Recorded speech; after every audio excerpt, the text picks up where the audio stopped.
You're better at the intro, so. Yeah, it's fine. All right, ladies and gentlemen, welcome on into the very first podcast. How are you doing? Hope you guys are well. I am super stoked as well to get this started. This has been something I've been working on and wanting to do for a while. So, guys, welcome in. Because I asked Lily, I was like, Lily, I need help to make this a thing. Do you want to be on board? And she was like, hell yes. So, hello everybody. Welcome to the very first podcast. So in the mornings, what we're going to do, granted it's towards the afternoon, I'm sorry, I'm still learning this brand new project, okay? I'm learning a lot. This shit looks official. Ah! Yeah, you're right. We wanted to make this thing a thing. Like, go big, go home, and bitch, we are home, so we had to go big, okay? So here's the deal, okay? While we are tinkering with things, because we literally spent the last, 24, 36 hours setting all of this up. So we're still working on setting everything up, so please bear in mind, we will be trying, okay? So let us know if, one, the two needs to get turned down, that you guys cannot hear us over it. Two, if you need it turned up. And anything that you need or think that we need to do setting wise, please let us know. Also, myself, I am Black Rose Angel, but you can call me Ash. I will be the main, caster, to where you better follow my rules, bitches, or else. Okay, there's my little thing.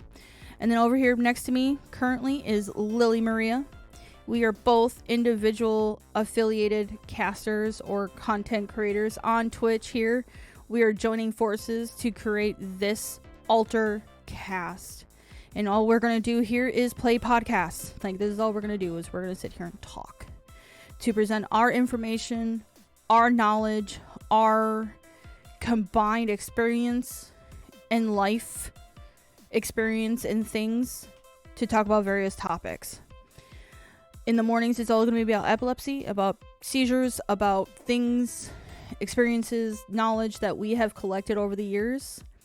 But we are also going to have guests. We will have other people on here, caregivers, other epileptics, those who have seizures but are not epileptic, anybody and everybody that we can find to share their experiences, their knowledge, and their tools that they have come up with or have found to help them to also bring that information to you guys, the general public.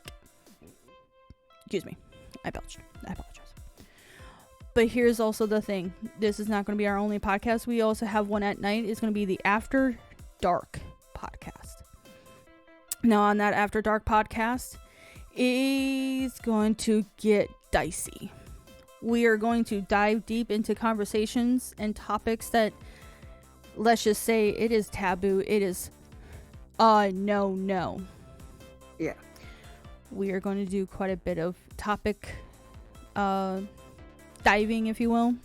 We're going to do as many and all topics that relate to a specific thought or knowledge. We're going to go in places that you didn't think were possible. We are also going to explain things as much as we can, because we are only people. We are not trained professionals. We are not doctors. We are not, we haven't gone to school for this shit. Exactly, Shay. We get nasty. You're right.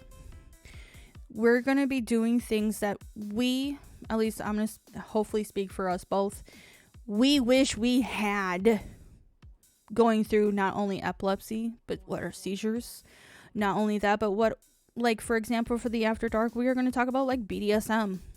We're going to talk about sex. We're going to talk about weed. We're going to talk about all these different treatments in the next both morning and evening podcasts. We're going to talk about things that we wish we knew, that either we had to find out the hard way or we just had to find out because we found out.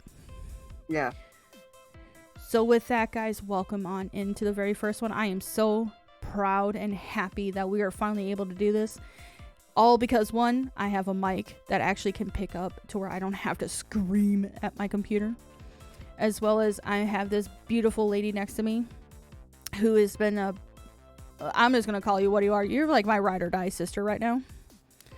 Because I have not found anybody else that can understand my thoughts and logic and go, listen, slow down. Let's get real. Sit down and listen, bitch. We're going to teach you something. Nobody else has sat me down that way, with the exception of one person, and that one person has got her plate full. Okay? Plate full. So Lily here has been gracious enough to grace us with our presence, or her presence here with us. So we're going to do a thing. We're going to do some things, okay? So guys, in general topics, almost done with my shift. Woohoo! So with this one, we're going to start with a general topic. I will work on getting like some text up there, like somewhere up in here, where it displays not only our individual Twitch knowledge, it is down there, like where it's got our links to the Twitch TV. So mine's top, Lily's second, Angel when she joins us in the evenings is there, as well as Jack's. Yes, that information's there, but what I'm hoping is to put above our names what you guys can call us like in chat. As well as when we do become affiliated, one of our channel points redemptions is going to be like AMA question, where you guys can type in your questions, and it's going to be like a nice little bubble to where we can see that in chat instantly and go, okay, there's a question. All right, I got you, boo-boo. Okay. So those are things that are going to come up. Those are things that we are planning on once we get affiliated. So the faster we become affiliated, guys, the faster you guys can have those tools to help us create these podcasts a little bit better. But on this first one, again, I will get like a topic, like today's topic, for each podcast. So on this first one, because I'm still learning, because I'm using Stream Elements for this. This is my first time using it, and I had a crash course. Okay, so I'm still learning. I apologize. Okay, so with that, this morning we're going to cover the general topics about epilepsy. First question would obviously be, what is epilepsy? I can bring up commands as we're talking as well. Hell yeah. See, this is another reason why I love Lily. She's like, I got you, boo-boo. Here. Okay. Did it work? What did I do with the bot? Where did I fuck up? The bot is not in chat. Okay, how do I get the bot in chat? Sign into it. How do I do that? See, these are some of the things that let me make sure the chat bot is enabled. Did you mod it? The bot is not modded. Yeah, see, Shay, this is some of the things that I'm still learning with the crash course. I'm still learning. I apologize, chat. Hold on. What do I do? How do I fix it? The bot is not modded, nor is it in chat. Let me see. And this is why Lily is so great right now, because I don't know what the fuck I'm doing. That sounds really harsh, but I'm telling you the truth. I don't know what the fuck I'm doing. I'm still learning Stream Elements, where I'm just going, yeah, let me just turn on the bot real quick and load it up. Go. All right. I'm not used to using like authentic built-in bot kind of thing. Okay. So I have no fucking clue what the fuck I'm doing. But we did set up chatbot. I just don't know how to get it in there. No. Because I am slow as fuck. Okay. So, what do I need to do to help? What am I doing? Okay, are you logged into Stream Elements? I am. Okay, it's activated. I just had to do a thing. Oh, you just had to do a thing. Stream Elements bot running. Fuck you. Thank you. Okay, let me do the command again. All right. Yep. Okay. There we fucking go. All yeah, right. I just had to hit a button. Okay, dude. Is it modded? Is it ready to go? It's not modded, but it will still work. So FFC supporter? Never mind. I'm not gonna ask these questions. Wait. Bot, you're doing great. You're doing great. Thank you, Bot. All right. You're good. You're good. So what is epilepsy? Let's go with the general definition. Lily? Okay. It's okay. Okay, if I just go off what that says there, it's a chronic disorder of having multiple seizures, multiple unprovoked seizures. You usually diagnose after having multiple seizures. Like for me, it was when I had 3. And an unprovoked seizure would be not based on substances and not from a concussion. Though a concussion can give you epilepsy, but that's when it's severe.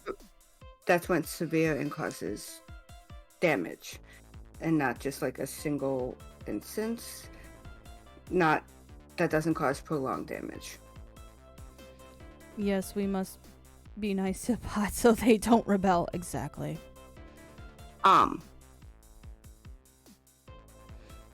I will say for epilepsy, what I was told is, also with epilepsy is you have to have, I think it was, at least I was told 3 to 5 seizures in a set time frame. Yeah. Yes, the unprovoked ones where there is no, like you didn't get your head beat up, or you weren't in a fight and got your head blocked off, like your like that knocked off, or whatever the damn term is. Not due to withdrawal or extreme low blood sugar. As long as there's no medical reasoning in the sense of like you got hit in the head, like you weren't in a fight, or like you were in a hockey match and got hit with a stick, or like you're going through withdrawal with stuff, like let's call it what it is, narcotics or alcohol or whatever kind of substance withdrawal that is there. Like fill in beat with whatever withdrawal that you can fit in there. Yeah. If it's not known causes kind of thing, which is why it's deemed unprovoked. You have to have 3 to 5 within, I think it's like a 10-minute or a 30-minute period. It's like 3 to 5 because of the length and depending on severity. It for me, it was within a week, but okay. But mine were tonic-clonic, or more commonly known as grand mal seizures. Okay, so with mine, the way I was diagnosed with it, but it depends on the kind of seizure, how. Oh, that's fair. Yeah, that is fair. With me specifically, I was seizing, I was twitching, I'm just gonna call it what it is, especially right here. Okay, I kept hitting myself in the head. They're like, why are you doing that? I don't know. Did you tell her to do that? No. Are you fighting it? Yes. Does it hurt? Yes. And then they were asking me all these questions about like what I was feeling internally. And unbeknownst to me, they were just diverting my attention because my heart monitor, okay. So with the overall feeling I was doing, I called 911. My family called 911 because it was not my normal. Yeah. Being rushed by ambulance to the hospital, they had, hooked me up all over the fucking place. And they were asking me these questions to divert my attention because my heart rate was... Yeah, and I'm sure your blood pressure was also spiking. Oh, through the fucking roof. Like over 200 on the top number and over 100. These are the only time my blood pressure spikes. Yep. Like the overall, the systolic and diastolic, or the top number and the bottom number, because I'm not a doctor, y'all. I am not scientific enough. Both my numbers were way over the normal average. Like basically, if it wasn't for a seizure, you'd be hospitalized for that. Yeah, they'll be like, bitch, you got high blood pressure, or you're going through a heart attack. You stay in. You're having a heart attack or a stroke. Like, you ain't leaving. We keeping you. Yeah. Okay. Like, there were some dangerous levels. And the reason why they were asking me those questions, like, because my head felt like I was in a vice grips, or having, okay, this is going to sound really bad, but if you guys remembered or were in my stream where I was playing the Crash Twinsanity, the 2 logs that came down and squished the, like, spike plant, the omnoms. I call them chompies, but the whole whoosh, that's what it felt like. Is I had these like this massive pain in my head. It was growing and building. I'm gonna be right back after I finish my shift. All right, Valen, take your time. Thank you. I appreciate you for hanging out with us for a little bit. But basically, it felt like there was this immense pressure in my head, and it was just growing like a bubble. And I was like, right now, I feel like my head is too big for my skull, and it's trying to break out. Yeah. Is how I explained it. And they're like, oh, okay. They tried running an IV line. They couldn't get one in. And I am pretty easy, and it sounds really bad, but I'm pretty easy to get stuck for IVs. Like, my veins are pretty good for that. Yeah, I am terrible, but fat arms. They could not draw that IV, and they're like, they got it, like the little ultrasound machine to find the vein exactly, and they timed it. I don't know how the fuck they did it. Seizures, they usually have to stick it in my hand just because they want to do it fast. So it was one of those, coincidentally, and this is where God's grace comes in, and I will say God's grace, if you're not religious, replace with Gaia or whatever deity you do believe in. If you don't, I apologize. I'm not going to turn this religious. But to me, I'm a Christian other. I am Christian, but I'm also Wiccan. Okay? So I have multiple that I pray to. But anyway, it was by God's grace that specific nurse that took on my case in that specific room was an anesthesiologist assistant that was doing some like extra hours in ER to help either with degree or was just helping out because they were short staffed, whatever the case may be. I was, by God's grace, had that anesthesiologist assistant because they know, they are trained to find those little cues because of when someone's on the table and in an operating room, they need to look for those subtle little things in case something is wrong going through that surgery. Yeah, and anesthesia is one of those things that doesn't always sit well with people. So by God's freaking grace, I had that one assistant in there, and they were picking up on those little fucking clues, like the fact that my heart rate was too damn high. Yeah, the pain I was complaining about wasn't mixing. There was something in there. He ran out after getting the IV in there. How he fucking did it, again. Angel singing. So with that, he ran out, grabbed not only the doctor, but 3 other nurses. They escorted the family that was with me out. And then they switched rooms on me. They wheeled me out of the normal ER room to one of the trauma rooms, where they have anything and everything, like cabinets filled with shit galore. So with that, I thought my life was about to end. Because I know what those rooms are for. I know how scary it had to be. I freaked the fuck out, which made this seizure go from, okay, this is bad, to, fuck, it's bad. Yeah. They got the diagnosis in, I'm epileptic. And I was like, fuck, what does that mean? Good luck, bitch. Yeah. Unfortunately for me, I was having focal seizures for 1.5 to 2 years before I ever had the tonic-clonic grand mal one. But I never saw a neurologist, and like GP, family doctor, just saw it and was like, that's weird. Don't know what that is. Yeah, with my first grand mal, they didn't know what it, like, they knew it was a seizure, but it wasn't until I actually got to Children's Hospital and saw a proper neurologist, and I'd had 2 more by the time I got there, that I was formally diagnosed, and told them about, like, the focal seizures. I was like, oh, those are seizures too. And basically they said, oh, I should have been in there years before. Damn. But it took an actual neurologist to hear about them and see them and be like, yeah. Unfortunately, that was at Children's Hospital and not at, like, because I had been going to a more local hospital. Yeah. But I will say Children's Hospital of Philadelphia is fantastic, and I was lucky to have them be so close. Even if they weren't, like, next door, they were just one bus from where I lived. That is very helpful too. That's like Yeah. I was told going through all my medical history from years gone by, because this was down in Texas when I was living down in Texas. Even pulling my medical records from here in Wisconsin, they're like, "Oh, that was a seizure. That was a seizure. That was a seizure. Yeah, that wasn't muscle spasms. That was a seizure. That was a seizure." And I was like, "How far back did you go?"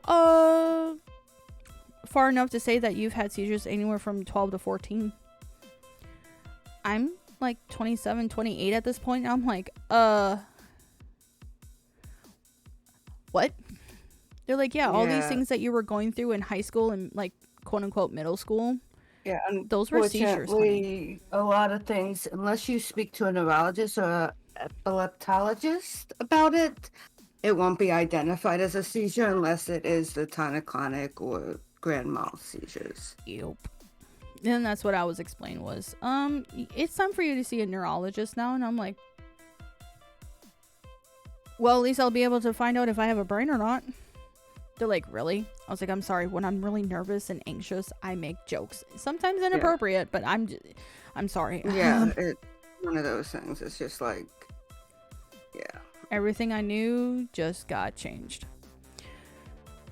So we started doing the research and found out what epilepsy was. It's not bad. It's not scary. It's actually helpful to know somebody that you are close to, friends, family, whatever, has them, because then they can guide you and be like, look, this is the thing.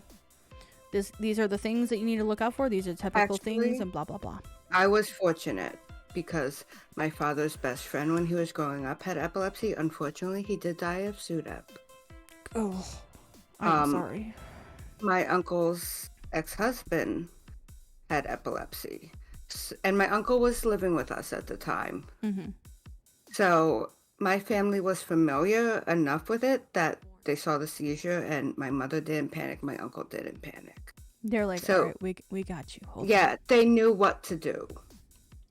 They knew the tongue thing was bullshit. They knew how to respond, but they also knew at the time I didn't have epilepsy or I wasn't diagnosed. And so, to the hospital. But they knew what it was immediately. They didn't Just freak out like normal people. Yeah, my dad still freaks out, but I think that might be a dad to daughter thing then. Yes, he used to cry if they took blood at the hospital, so that's a father-daughter thing. But I apologize, Chad. I'm still working on my coffee. But coffee is my life. I was very fortunate that people in my family were familiar with epilepsy to some degree. I will say, our stories are just that, as our stories. So please don't take that as this is law. This is just what we go through.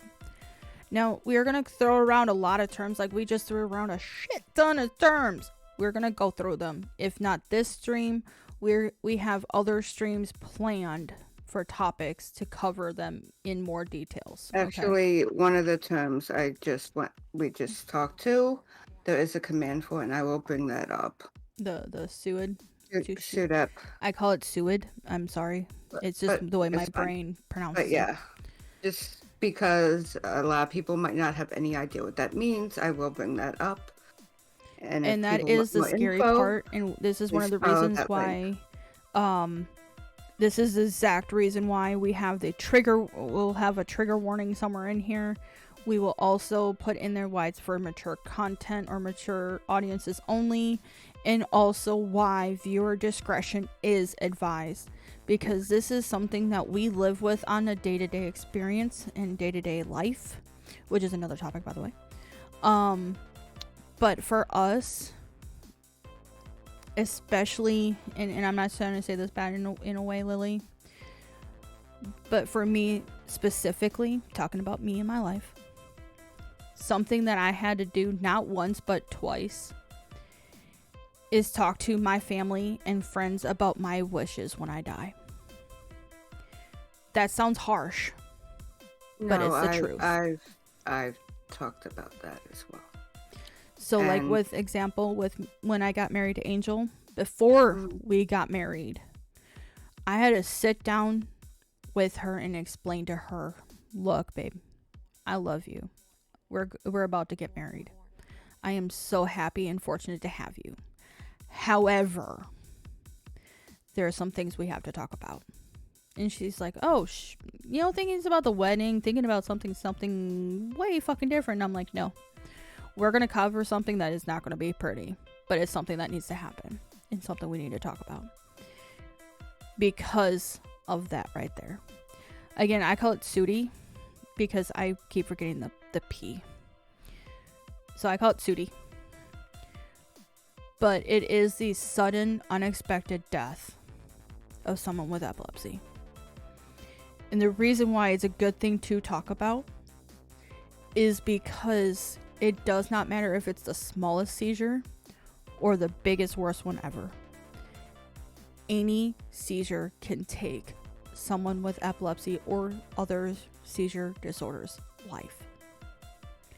Because if you think about it, the brain is what covers and controls the entire body. From arm movements to eyes to heart to lungs, it covers and controls every single thing. So if things are misfiring, if things are not working the way we are, that we need it to, we die. There's no way of sugarcoating that. We die. Thank you, Lily. Thank you for keeping me on track. So we keep mentioning about seizures. What are seizures? A seizure is a sudden urge. We're going to do with the urges now. That's later. Sudden surge of electrical activity in the brain. It usually affects how a person appears or acts. But here's the thing. Yes, it can be for a short time. And I'm not going to say no to that. yeah. But it can have a little bit of a lingering or lasting effect. Yeah, some people, they have a seizure and the after effects can last for days. Other people, it's a few hours. It completely really depends on the person and the type of seizure. And like, I'll use me as an example. If I have a focal seizure, yes, I have to take it easy, but I'm usually pretty okay, just kind of not full energy, like a third of the energy. But other people, they need days to recover. I've had those. Yeah. I've had those where I was down to the point of where I had even trouble getting up and going to the bathroom. Yeah. Like the idea of getting up out of bed where I had the seizure was a living nightmare. Angel, I cannot tell you how many different times she had to like physically help me walk to go to the bathroom, or I need much more recovery when I have a tonic-clonic seizure. Yeah, depending on the severity and where it's located, depends on the recovery time and recovery needed. Because there's times where I'm like, okay, I can sit here and be like, all right, guys, I'm here. I love you. I'm just, my energy is this low right now. I have no energy, and I look like I'm drunk or high. Then there's times where the idea of leaving the bed is a nightmare. So it just depends on what part of the brain and where it's affected. Yeah. Will determine that. But also, whatever the brain and body do normally can also occur during a seizure. Yeah. Things that I'm still learning about that actually Lily taught me, which I still thank you for. It's still kind of creepy. Like, I'll be perfectly fine. I'm laughing, having a cutting up good time. All of a sudden, I'm bawling my eyes out. I didn't get hurt. I didn't watch no sad movie. Sneeze uncontrollably. I've got weird hiccups. Yeah, hiccuping. Coughing. Any kind of bodily thing that you have no otherwise reason to do can happen. That's a seizure. Yeah, also, and this is gross. So interesting. Shay, you have no idea. And this is a bit gross, but often during seizures, people lose control of the bladder or bowels. Mm-hmm. have that happen. Yeah. I'm not gonna lie. I haven't yet, but it's very common with tonic-clonic. It's very, yeah, knock on wood. It is very common with tonic-clonic seizures, but knock on wood again, I have not had those for years. They most commonly happen when either my medication needs adjusting, and it's been years since that. They have put me on an additional medication, or I am out of medication and have not had that for like a week plus.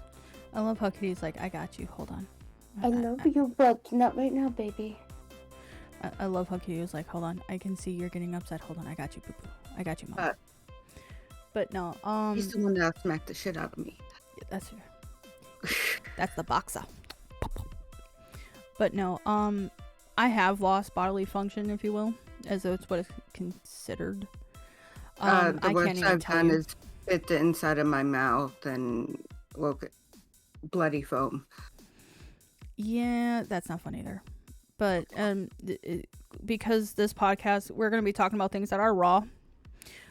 There's no filter. I mean, there's this filter, but that's for Spitguard. We're not talking about that filter. There is no filter here, guys. We're going to be complete and raw and truthful and honest with you, because these things are not talked about unless you are talking one-on-one with a doctor. So we're going to be raw and honest with you. Yes, I have pissed myself before. No, it is not fun. Okay. And yes, it's hella fucking embarrassing. I do have, when I was a teenager, I would have seizures every time I stood up. And I did crap myself, because in trying to stand up, I could not make it to the bathroom. Well, not even to the bathroom, to the potty chair we had set up. Because every time I stood up, I had a focal seizure. And I was having constant absence seizures during this time. Yeah. And this happened multiple times during that period. So yeah, guys, adult diapers are currently here in this household. It was like a 9-month period. Jeez, fuck me. But no, so we're gonna be raw and honest, and yes, I have to have diapers sometimes, guys. And yes, it is weird to talk about, but I promise you, I'm gonna be raw and honest with you. You're gonna learn things about me that you probably didn't want to know, which is why viewer discretion is advised. Okay, you guys all signed up for this, but the point is, these are things that we need to talk about because nobody knows. These are things that my wife and I had to sit down and talk about and be like, look, these are things. These are real concerns. These are real issues. These are real problems we have. And with that, okay, with that in mind, as much as I love you guys, it is scary to have to sit down and talk about, in the case I die, baby, these are the things I want. Or in case I cannot make it to the bathroom, these are things that are needed. In case I cannot do anything, you're going to have to do more of the household chores and work and do all these things because I physically cannot do it. It is a huge burden on Angel's shoulders. And for someone her age, I am so beyond blessed that she is actually mentally capable of putting up with everything. So when I say I'm a full-time job, y'all, I mean I'm a motherfucking full-time job. It has nothing to do with anything else but the epilepsy, because on my bad days, it's bad. Angel is the MVP for fucking real. And I can almost guarantee anybody who is a caregiver are also MVPs and are saints. They are literal saints. Anybody who is a true caregiver, and I'm not trying to say bad in the true caregiver, but anybody in the caregiver role are MVPs. I would say not just of epilepsy, but of anyone with a chronic illness. Anybody with a chronic illness. And I'm going to say this, Shay, without calling you out, but with you being a mama of a toddler, it's a full-time job. Yes. Picture that with an adult. Because I don't know about Lily, I don't know about you, but some of my seizures make me act like I'm a fucking toddler. And I will throw temper tantrums. I will throw hissy fits. Not so much of focal seizures, but when I've gotten the tonic-clonic ones, I get irritable as hell. I have yelled at EMTs. I'm not gonna lie, I actually almost kicked the shit out of an EMT before. Yeah, just for the questions to see if you are my brain is not wanting to tell me the word, but to see if you Like if you're here and you know what the hell you're talking about, or like if you're here in the present time. Like one of them that they I got it. I got an EMT to laugh, y'all, which is huge.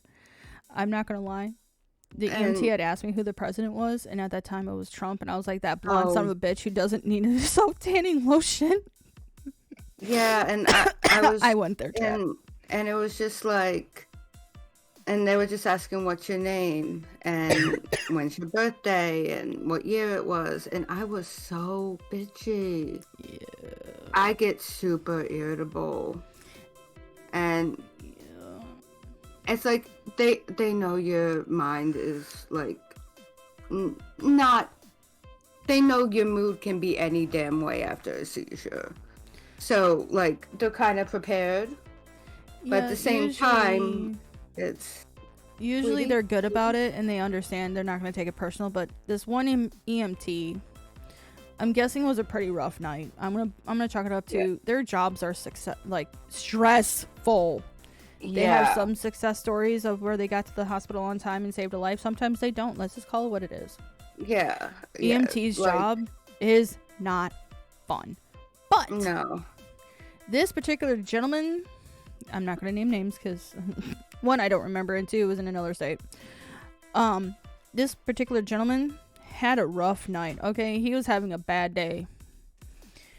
And all I'm going to say is he had asked me the typical questions, which is fine. I answered them to the best of my damn ability, which I was having a hard time because my jaw, like the bottom part of my skull, had seized, so it was on fire. So I was trying to talk through gritted teeth, and he's like, and again, they have to call me ma'am. Not that I'm happy about that. But ma'am, I need you to talk louder or talk more clearly. I cannot understand you. Not realizing I was in the middle of another seizure, and that pissed me off because I'm like, listen here, you mother. Like, I was going off in my head because I could not verbally lash out. It caused enough stress to induce another fucking seizure to where I ended up kicking him in the crotch. Didn't laugh, but oh no, I fucking laughed after I found that out because I seized. I blacked the fuck out. Nobody was home. I was so enraged in that one moment and already hurting and going through enough that I went into another seizure, and they had to use the straps on me.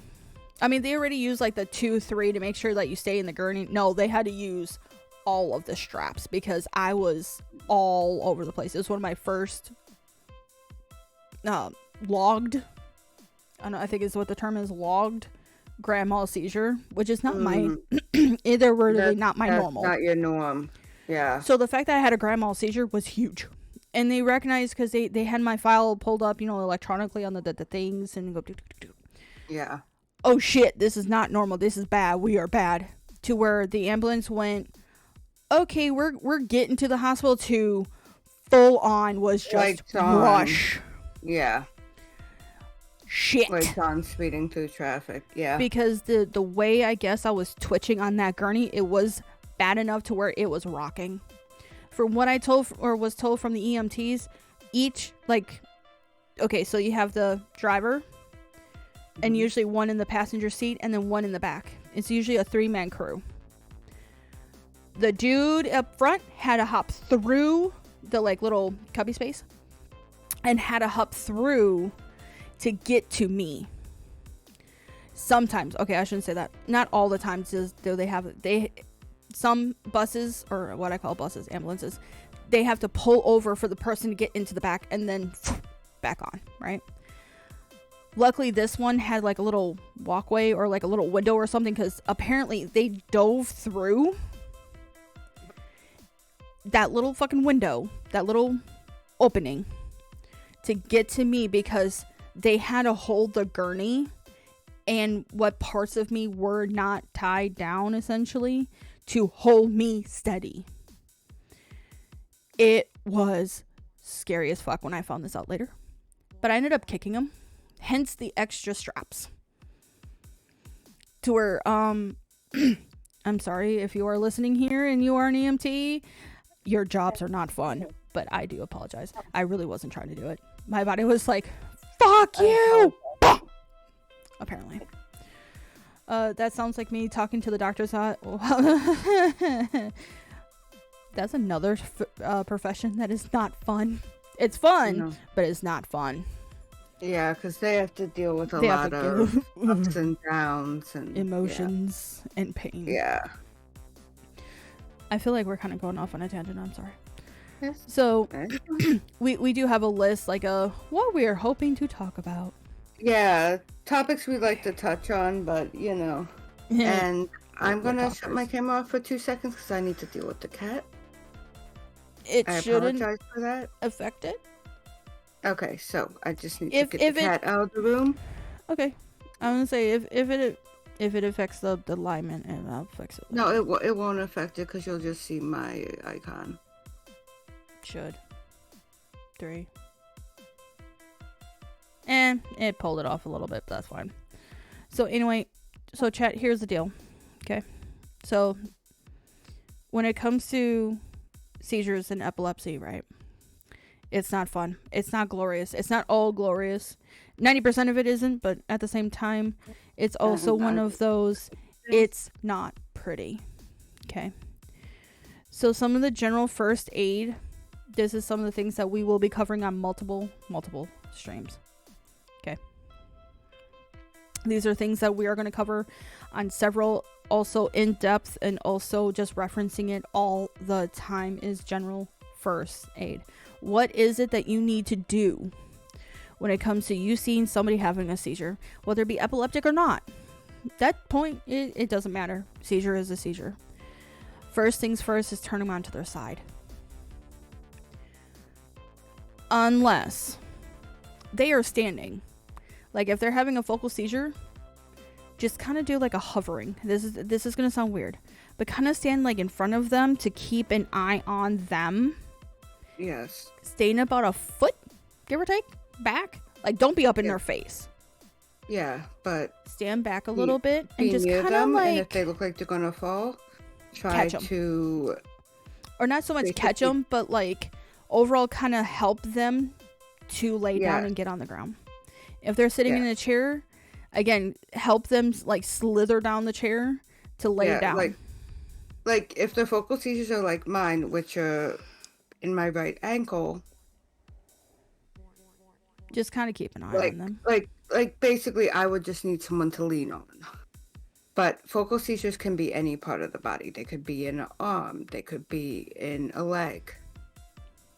They can be anywhere. It could be attached to any part of the body. Yes. Even some of my focal ones, it's going to sound weird, my eye just twitches. It's really fucking annoying. And not to go, you know how some people have the eye twitch when they're annoyed? Picture that tenfold. Like it's more rapid, but my vision just goes like it's doing a whole beat to its own drum, and I don't hear the music. To be honest, I get that sometimes, but I'm not sure if it's stress, tiredness, or a seizure. And how I can tell the difference with mine is if it lasts like a couple of seconds to a minute, or it lasts a little bit longer. It depends on the frequency and how long it lasts, because sometimes when I'm annoyed or I'm angry, it'll go and then be done. If it's like that constant, it has a beat. The reason I'm not sure is because often I'll see spots first, and the thing is that can be an aura. Yep. So that's one of those things where I'm like, so from there, if they are on the floor or on the ground, get them to their left side. Left side is usually preferred, but side is get them to whether it be the left or right side. But if you can't get them to the left side will not put as much pressure and strain on the heart and lungs to where they will still breathe. It's better for keeping the airway open. Okay. as well as best as you can, cushion their head, protect the head. They're going to be, if they're having a full convulsion seizure or the tonic-clonic seizures where they're, and I'm going to use the phrase that I told my kids when they were younger, if they're flopping on the floor like a fish outside of a water bowl, and yes, I had that little twang in there, okay, if they're flopping around like a fish and it's hard to keep them steady, I'm not saying hold them down. Fallon, if you are interested, as far as first aid, I wish I was home so I can write this down. That's okay. We got sites. We have information where it is all written down for you guys. Fallon, if you are interested, there's even a course you could do in first aid. I apologize, chat. My dog just barked for some God knows reason. It's very short, and you can get a certification. That is very true. And become certified in first aid. Interesting, because they say the same thing when you're pregnant to lay on your left side. Exactly. Yeah, it's because it keeps your airway more open. And when you're pregnant, there's more pressure on your organs.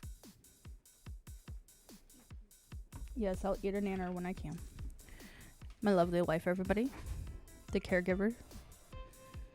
No, you're not really on stream, but you're kind of there. But anyway, hello, everybody. Say hi, Angel. Hi, Angel. So she is currently on lunch, so we get to talk to her about this as well.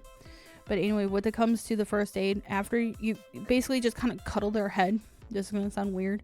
Don't hold it down. Just put your hands underneath. Hell, I've even put my leg, like put their head in my lap to where they're bouncing in between my legs. I know that sounds weird, but anything you can do, even if it's a jacket, a hoodie, something softer to cushion their head so they don't hit the floor. So if there is anything around them that is hard or sharp, do what you can to remove anything dangerous. Like, for example, say, okay, if you're in the US, you guys know what Walmart is. If you're not in the US, any kind of grocery store, how the shelves are really pointy, you can't move them, okay? No, but just kind of course or guide. That's a better one. Guide them away from it. Yeah. Okay. Make sure that there is no way that they can hurt themselves. If they hurt themselves, it's going to be inevitable. It just means that they're going to hurt a little bit more and take a little bit longer to recover. That's fine. Yeah, because just speaking about my focal seizures, sorry for interrupting. No, you're fine. They have happened when my foot was banging against a wooden table. Ouch. And I've done what I could to move away, but not always been able to. And that really, that makes it so walking's hard afterward. Also, I mean, I haven't done serious injury, but... Knock on some wood again. So the final thing, like the key thing I would say, is start timing as best as you can, even if it's by minute. And to where, and the reason why it's important to time it is because anything past, I think it's 5 minutes? 5 minutes, yes. Anything past 5 minutes, call 911. Call them.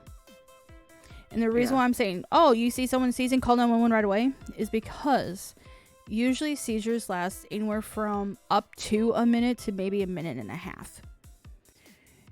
Now, the recovery time afterwards, where they start opening their eyes and becoming conscious, that might take a little bit longer. I will say tonic-clonics can be a little bit longer.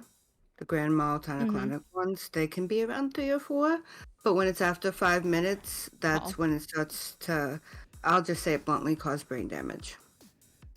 So it's always best to call after 5 minutes? Yeah, that's why 5 minutes is the limit, because it can cause brain damage, and if they aren't breathing, brain damage from the lack of oxygen. So now you're probably asking, why not call immediately? Because, 1, depending on the person and the frequency that they do go to doctors, ERs, or whatever have you, there's nothing they can do. They will make sure that they're stable, that they're breathing, that they're conscious and everything, and then go, okay, bye-bye. And there's $1,000 bill for you. Yeah, and if they have epilepsy, this could be the normal type of seizure. And if so, then it's not an emergency for them. It is not. Because taking it from someone who's been in that situation, and I love my friends for doing this, and I see their concern and their scare, because it is scary to see people have a seizure and you don't even recognize that it's a seizure, which is a lot of mine. People do not realize I am seizing until I come to and I am pale. It looks like I am coming back from the living dead. Because my particular friend in this point, which if she shows up, she shows up. And I love you. I do. I don't know if she's here right now, but I love you, dear. I do. But my typical seizures are I come back and I am ghost pale white. They put the electronic heart monitor on me. I wasn't registering. My heart rate was so low that it was not even picking up a heartbeat. Like a heart, blood pressure, whatever. Heart rate, thank you, honey. So the point with that is they feared that I had a stroke because I was having a hard time talking. I didn't really have a blood pressure that was registering, so it was hella low. They thought I had a full-on stroke because part of my face was a little droopy while the other one was more bulgy. They literally felt like I had a stroke because this side was a little bit more droopy, this side was more poofy. The reason why is because I was laying on my left side, so it was more pushed in because I was flat against the ground. This side took all the activity. They forced me to go to the hospital, and I still have that $1,524 bill for going in after I was okay and I was able to walk. I knew where I was. I knew my name. I knew everything I needed to know. The doctor looked at me and goes, "What can I do to help you?" I was like, "Well, I'm here in California. I'm living in Wisconsin right now. My friends seen that I had a seizure and just was making sure that I'm okay. They thought I had a stroke." He's like, "No, you know where you're at." They didn't even draw IV. They did like a little bit of blood work. They said, "Well, see that your dilantin level is pretty low." It's like, "Yeah, I'm not on that prescription anymore because I can't afford it." As well as it stopped working. Why has it stopped working? Because it's a double-edged sword, and I got sick, and all the probiotics or the antibiotics that they gave me kind of wiped my system clean. So everything that was working before doesn't work now. Oh, well, okay. Something else we will talk about in the future is all the medicines. Yeah, and how we're very different, where I've been on one medication for over 20 years, and Ash has medicine-resistant epilepsy. Which means after a month or two, it just doesn't work. It's like taking sugar pills. It does absolutely nothing. Yeah. I've been on one medication for 20 years. They've added 2 others, but my medicine is still working and makes it so. Yes, I'll have focal seizures occasionally, but it has been since 2016 since I've had a grand mal. Again, knock on wood. We're going to be doing a lot of knocking lately. Yeah. But no, with that, okay, the important thing is when it comes to timing and knowing when to call 911 is because if it's a complete stranger, you don't know who they are after 5 minutes call, because this could be a not normal one. I knocked on a tree for you. Thank you, Alan. That's the true raw form of wood right there. Most powerful wood. Yes, indeed. Now with that, it also comes down to if you do know who they are, like Angel and I at the store, she'll know my nose, like no nose, and okay, this is normal. That's a little different. If someone knows me well, they'll know, okay, a focal seizure is normal for me. An absent seizure, not as normal, but not emergency. Mm-hmm. But tonic-clonic is an emergency. Get to calling. Get to stepping. Yeah. So with me, specifically, I do have my normals in the this is kind of gray area. We'll see what happens to this not normal call.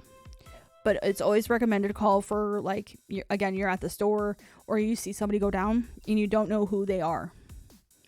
Call after 5 minutes. Also, if someone does not need to have the 911 called, say the seizure lasted, say, 2 minutes.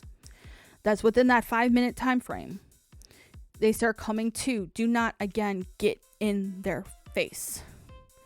If there is a crowd forming around, push them back. Be like, look, I get you guys are concerned. Step back. They need room to breathe. Because I can tell you, having someone in your face that you do not initially recognize will freak you the fuck out. I almost got punched in the face once. Yeah, Angel did. Legitimately. I almost punched Angel in the face because some of my seizures that I have, it completely wipes my memory. To where I did not recognize who she was. Even though she's married to me. I have a ring on my finger. Right? She is my wife. But I did not recognize her when I first came to. Where she tried giving me a kiss and going, it's okay, breathe. And then tried giving me the kiss. I almost decked her. I almost full-blown punched the shit out of her. Because I'm like, I don't know who the fuck you were. Hold up. Yeah, she ducked out of the way real damn quick. And she was like, no. Do you know who you are? Mm-mm. Do you know who I am? Mm-mm. Do you know where you are? And I kind of looked around. Bed? Yep, you're in bed, but do you know where we are? No. And that's where she knows, based on these questions, where I'm at. Because sometimes I only lose a couple of years. Sometimes, like this last big one, I lost 15 years of memory. Well, a little bit over. Because I went back to, I was like 14, 15, 16-ish range. I am 33. I lost a little bit over half of my life's memory. To where, yes, I was in Wisconsin, just not this side. That's scary shit. Yeah. So with anybody who comes out of a seizure, there is that initial, like, call it rebooting. Yeah. Where you're kind of going, okay, blinking, good. Fingers working, good. Okay. Legs, feet, good. Okay. Everything is coming back online, essentially, and coming back to being functional. It is scary. Can the memory loss be permanent? It can be. Yeah. Because there's quite a few things I do the- not remember. If the like, depending on the seizure, and it probably can be. I was gonna say I can say that it can be permanent, because Angel goes, hey babe, do you remember when we did this? Nope. That's kind of like with the murder mystery we did last night. I know we did it. I recognize the pictures. But the memory wasn't there. That's scary. It really is. And this is going to bring it down, and I'm sorry, chat. I remember roughly what my dad looks like. Or the family members that have passed. I do not remember the sound of their voice. I mean, that happens to everybody. But I don't remember. I don't remember some of the things that we used to do. I know the general, like, big things. Like the fact that my dad would take me driving out in the middle of the field to teach me how to drive. Like, the big things. Yeah. But I don't remember the day-to-day things anymore. I don't remember some of the things that he loved doing. The only thing I remembered is something to do with, like, generally family. So, like, he would like cooking for family. He would like to, like, go hunting. I remember because where we grew up, or where I grew up, was on this big, huge acre land farm. And with that, there was things that, like, going hunting was a day-to-day thing, especially during the seasons. I remember once, I don't remember who, and this is part where there's holes, basically. I remember someone got a deer this one particular time. The first deer of the family. It was hung up in a tree to be gutted and skinned and everything and processed. That's all I remember. It was hanging up in the tree. And Angel's face is disgusted. So, but the point is, with that, I don't remember the details like I used to. There is holes, there's fragments, there is pieces missing. It's like having a jigsaw puzzle. There, random pieces are being pulled out. Thing is, I totally get that because even happy memories, I have holes in. Yep, even the ones that I try to cherish. Yeah, There's holes. things I want to remember, I have holes in. Like things about my grandmother. And this And is she- why. Yep. And she was the closest family member until she died, and I have holes in that. Okay, since Angel's not being fully picked up by the mic. One, this is why we photograph everything now. As well as why we videotaped our wedding. It is scary, y'all, that was single-handedly one of the most happiest moments of my life. And I do not remember parts of it. That is sad. Think about that. If you are married or with somebody, or you have that happiest memory, that cherished memory, and you lose parts of it. Now, Shay, this is going to hit hard, so I know for you specifically, this is going to hit very, very hard. I would be crushed, not going to lie. So, Shay, please buckle up. This is going to be a little bit rough one for my son, because I do have a kid. I gave birth to one. I had 3 pregnancies, but only one made it. With that one child, I remember some of giving birth to him and like the whole process of life. I don't remember everything. I remember there was complications. I remember that there was some hiccups along the way. I don't remember details anymore. I don't remember some of the things like the way he looked, the way it sounded when he first cried, where I could first hear him. I don't remember. I don't remember that first time I gave him a bath. I know we had to have, because, bathing is important, but I don't remember. I physically don't remember. I also physically do not remember my son taking his first steps. I have a picture, which kind of helps. But I honestly do not remember. In my own memory looking back, I don't have those. That is why epilepsy is so important to learn about, and the things and why I pushed of having those memories, those keepsakes, the things that cherish the most. So why I have a bunch of junk back here, because everything, and I call it junk, I don't mean it like literally. Why everything here, why it's on my shelf, well, except for the Band-Aids back here, because we're accident prone bitches. Why everything on the shelves has a memory, has some significant point that it's linked to.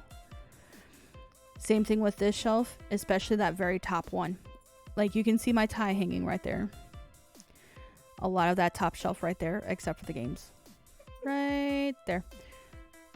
Are all from just the wedding. That's the worst. I'm so sorry. I'm going to bring this down, and I don't mean to hurt everybody, but we're being raw. We're being truthful. So when it comes to first aid, going back on point, it is very important to know, turn them on their left side, if at all possible. At least a side, but if you can, the left. Cushion the head and or body as much as possible. Time the seizure. If it's anything over 5 minutes, immediately have yourself or someone call 911 and tell them approximately your location. Like, if you're at the store, tell them the store. EMTs will know where you're talking about, obviously. Yeah, like Walmart on 54th or whatever. Yep. Tell them where you're located. Also, with that, if you're at the store, you can tell them I'm in aisle blah blah blah within that store, so they can get to you as quickly as possible. Even just like the chip aisle. Yep. Or okay, the chip owl, something like that, where they can Yeah. find you Yeah. as quickly as possible. Along with that, tell them approximately. Okay, so like right now here in Central Time Zone, it is 1:28. You can tell them at approximately 1:28 p.m. the seizure started. It is now X time, so 5 minutes from there, 33, give or take, if my math's right. It is now 1:33 going on to 1:34 p.m.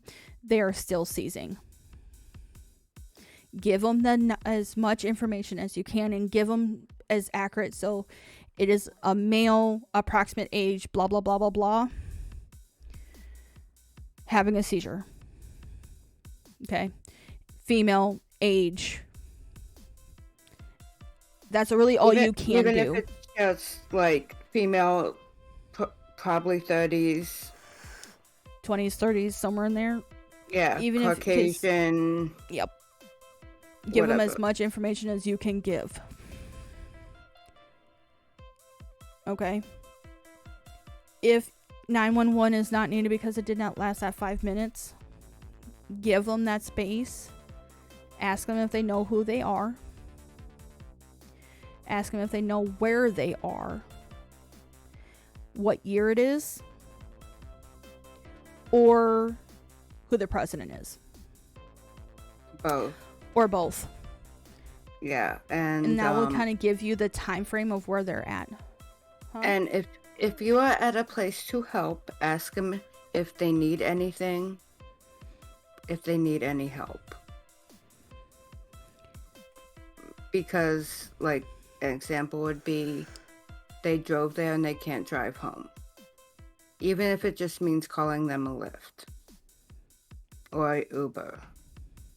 Like, just ask them if they need help, and that I'm saying if you're at a place to help. Or even if it's, do you know a family member that can come and get you? Or a friend? Yeah, something like that. Also, while they have a seizure, do not put anything in their mouth. That's a good point. Thank you, Lily. I forgot about Don't- that. They Do cannot physically swallow their tongue unless they bite it off either. you do realize you're not being picked up, right? I was just saying for you to say. Okay. So guys, with that, do not put anything in their mouth, whether it be a belt, wallet, hat, scarf, whatever. XYZ, whatever you think you want. Oh, they can bite their... No. Like, Oh, I can hear her? Oh, fuck yeah. yeah, she can be heard, like she can be heard, but not, like, every word clearly. Okay. It is physically impossible for you to swallow your tongue unless they Yeah, bite yeah. Yeah. It is like, very impossible, guys. It is... It's just not. Yeah. So with that also, not only are you not supposed to put something in their mouth, if she's very faint, okay. Yeah. If at all possible, when you're holding their head, have their mouth towards the ground. Because that way, if there's saliva in their mouth, they are not going to swallow it or choke on it. Or aspirate it, meaning getting it into their lungs. So if you tilt their head with their mouth towards the ground, at least it will come out of their mouth if possible. and make sure their airway Yes. is open. To make sure that their airway stays open as possible. So if they happen to vomit, they won't choke on it. Because that is a thing too, guys. But with that also, okay, so when you're timing that and they're okay, like they're coming to, if you're somewhere and you have the availability, give them a drink of water. Even if you gotta get somebody to go down there, get a case of fucking water, or you buy the case of water and you open it up, at least get one bottle out of there to give it to them. Because I don't know about you, Lily, but there are times, especially after a seizure, my mouth is dry. Yeah. It sucks. Definitely. Yeah. To where any kind of and I would say don't get any liquid, water. Well, yeah, would it be best? Along Yeah, with the also time frame. If they are coming to asking those basic questions. But again, if they drove, see if they can get, even if they get into their phone and you find the recent number, and you can call me and be like, hey, my name is so and so, I am at such and such location, they're here at the store they just seized, can you come get them please?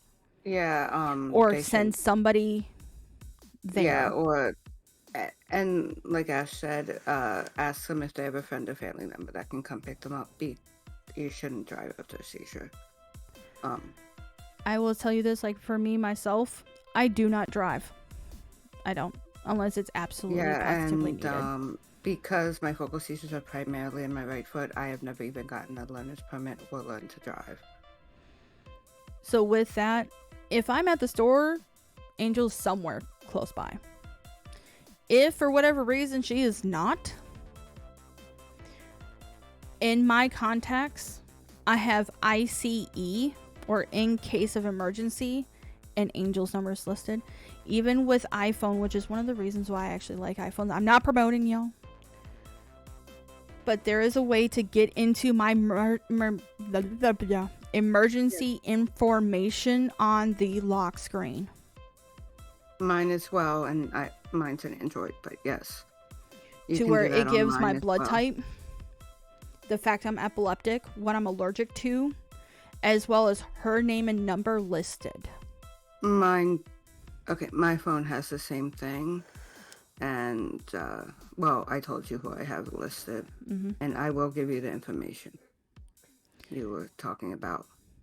So with that, it is important to have those informations needed readily available. Yeah. What some people even have done, where you see your ID, that little window in 90%, if not 98% of wallets, where you can see your ID like picture, stuck in there is a little piece of paper that says their name, date of birth, allergies, and emergency contact. Like, so in that small window, it will be listed. So if they find the fact of, oh shit, let's look at their wallet, open it up, and there's the immediate information. Actually, on that, I need to get some kind of medical ID, whether a bracelet or a necklace or whatever. Because that's a thing I don't have and have been needing to get for a long time. Usually the only time that you're by yourself in public and I'm not around is because you want. That's true. I have a bad, like, I don't know if that's considered more of an absentee seizure or a focal seizure or what the fuck is up with it seizure. I wander around like a lost child. And it's not intentional. For me, what I'm going through is... I do that, but it's in the grocery store and it's intentional. And it's just because I'll be focusing on other shit. Yeah, mine is not intentional. Because usually I stick to whoever I came with like glue. Because, bitch, you are not leaving me behind. I am not walking home. Okay? But with me, it's more of...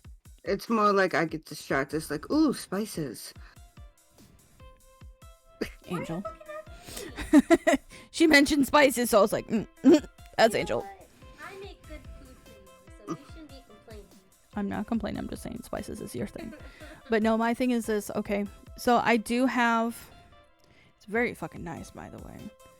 I do have a dog tag that straight up says epilepsy on it. Yeah. There is nothing on the back. Because I have yet to find somebody that can scribble things on here. Because what I wanted to put on here was Angel with number. So that way if they see me wearing this, they have to flip it over and they'll see the name like ICE Angel. And basically get and then the number of that, but that have my medications on it. I do have that as well. But that's also in my phone where I wear this. Oh, I just need to update the medications because it doesn't have my Keppra. I also have a ring that I will wear that says epilepsy on it.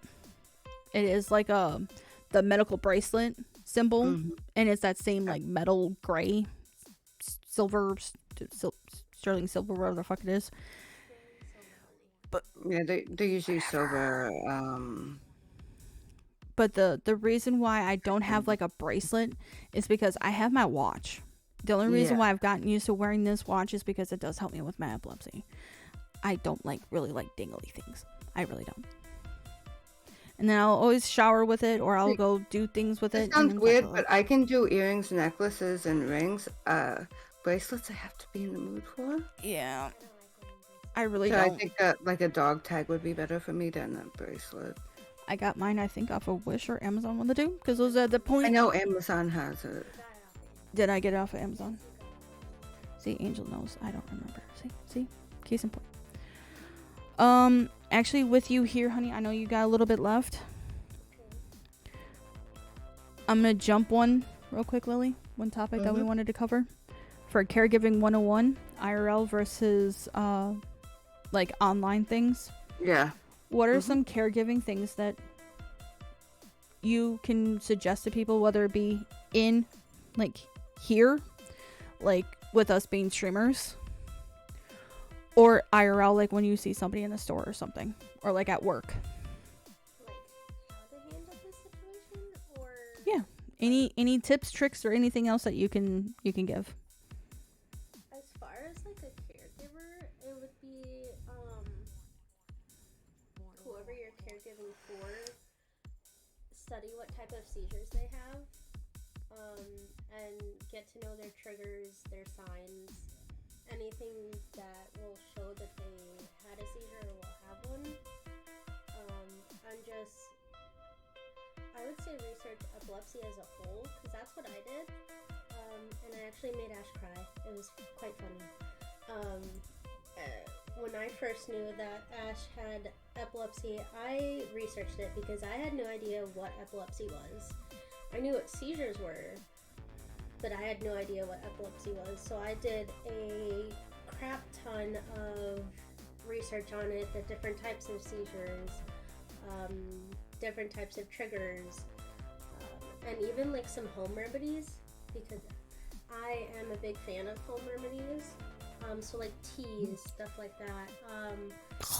And then stuff that like affects seizures, like the moon phases, weather, anything that might trigger it. So that would be mine, because epilepsy is so diverse. No one experiences epilepsy the same way. Everybody's different. You may have the same seizures, but your triggers can be different. So it would probably be whoever you're caregiving for, or if you have a family member or a friend or anything like that, is just study what epilepsy is and study their triggers and how they act. Thank you, baby. You're welcome. Any tips or tricks for online, like watching your favorite streamers? So like if chat was watching our individual ones. With that, I would, if they are comfortable with it, like if this is watching a stream or something, know who their caregiver is, or if they have anyone in the room with them.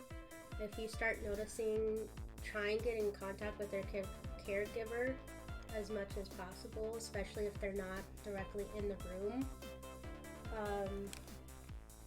And then, or like, if it's like an absentee seizure, and I can't pronounce that word for the life of me. With those, try and keep the streamer talking. Keep their attention, keep them focused on anything other than seizing to help them fight and combat it. Especially like with Ash, start a conversation, start talking about something, do anything. Sound alerts would also be helpful. Sound alerts would help a lot. That's why some of mine are more of like a really loud, and I do apologize if it does do ear rape on your side, but it is meant to be even louder in my ear to jump me out of it. Yeah, something to get their attention, really. Anything else? Not that I can think of on the spot, no. Okay. Because the reason why is because we're going to cover this a lot. Okay, like this is going to be some of those frequent things. I was in a Discord call with a friend who had a seizure. One of the people on the call got a hold of their partner, and we were told to wait it out.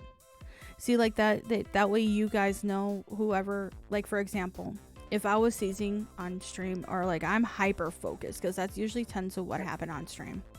I am so fucking hyper focused. I could be in the middle of a conversation where I'm going, okay, chat, here we go.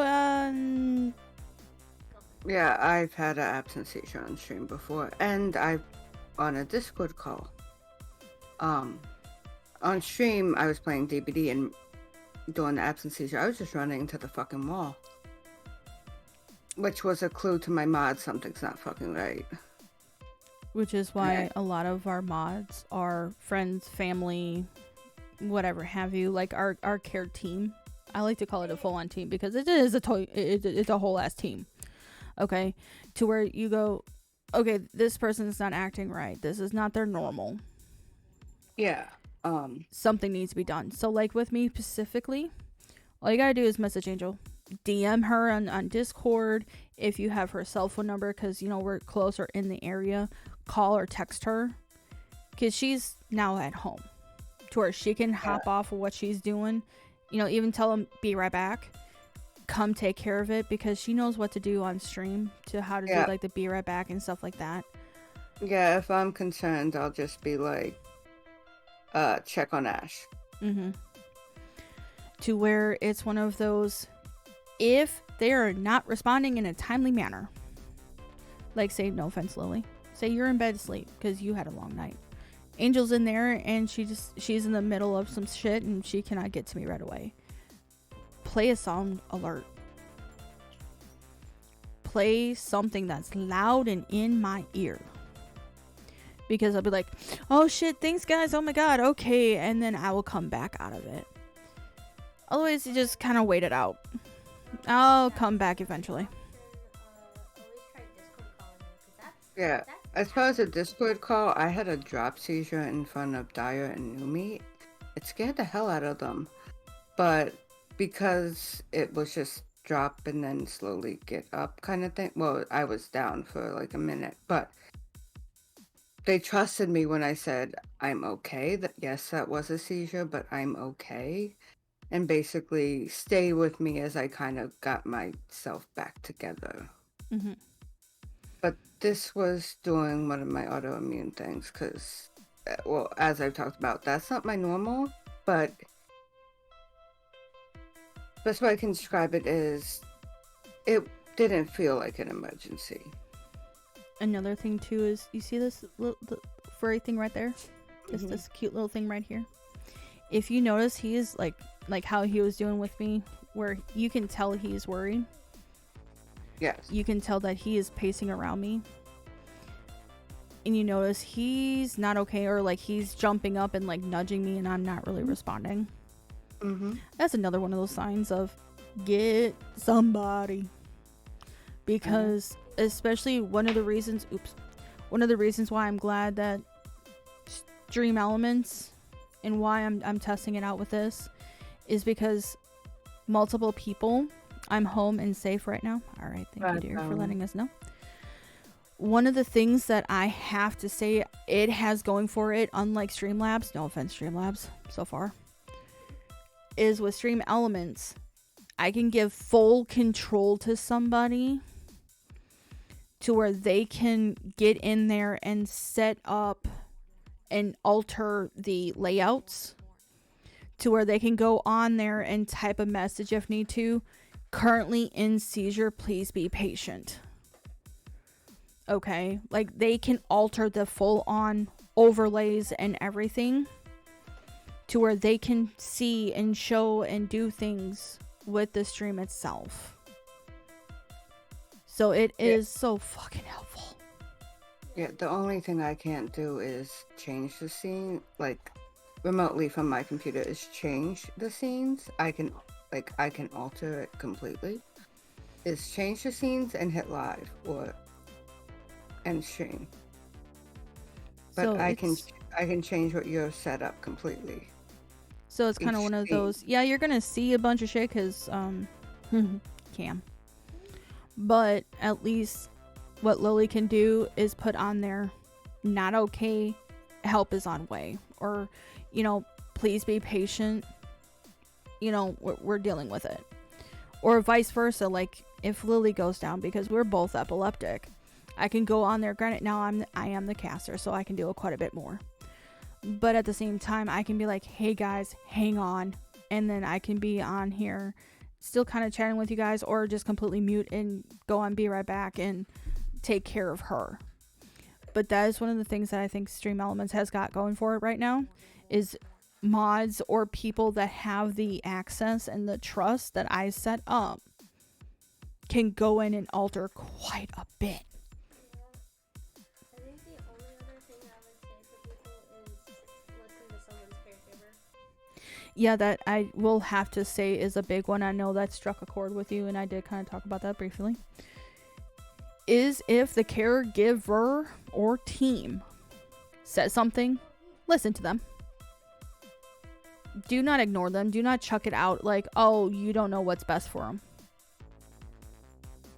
Do not do that. I think I've been taking care of you for what, 3 years now? Going on 4? I think. I'm gonna say you've been taking care of me now for sure 3 to 4 years, depending on if you want to get technical by day or month. So that's a long enough time to know what my ins and outs are, to where she got dismissed because she was not a trained medical physician or nurse or whatever, so her insight was completely ignored. To reference back to friend who made me go in, I had the doctor and like emergency room write a list or like a note that yes, I'm okay. Yes, I will be okay. Just give me time, room, breathe, blah, blah, blah, blah, blah, like general care shit. As well as, and I had them put it on there. Next time, please listen to the caregiver or care team. Because Angel kept calling because I told her I was not okay. And then I stopped responding to messages and calls where Angel had that gut feeling that I was seizing. To where she was hoping that my friend would answer the call and talk her through what needed to be done for me. And she completely dismissed it because she had called the like doctor, 24-hour doctor line, and they said for her to send me to the hospital. Versus listening to my caregiver who takes care of me 24 hours a day, 365, 9 times out of 10. To where we now have the rule between us, I am not allowed to travel without her. Because I am not going to be put into that situation again, because that was scary as hell, and it also pissed me off, and it also hurt my friendship with her a little bit. To where we still don't talk as much as we used to because of it. It's scary, y'all. But listen to the caregivers or the care team. That is one huge thing. That's something we should put in there. Please listen to the caregivers and care team. But I know you gotta get going back, so I love you, baby. Thank you. Thank you for your input. And future discussions will be happening. Like, I'm tempted to do this on Sundays. Like, move this to Sundays. I said tempted. That way you can be part of these conversations more.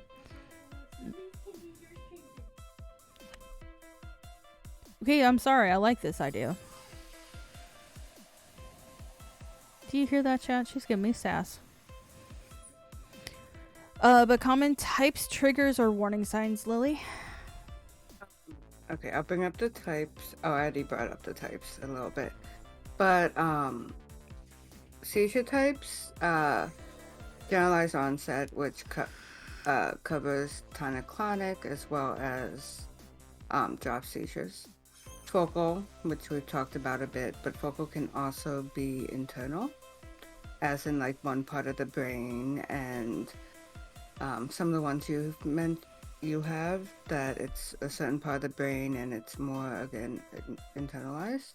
And then unknown onset, which would be like absent seizures and other ones like that.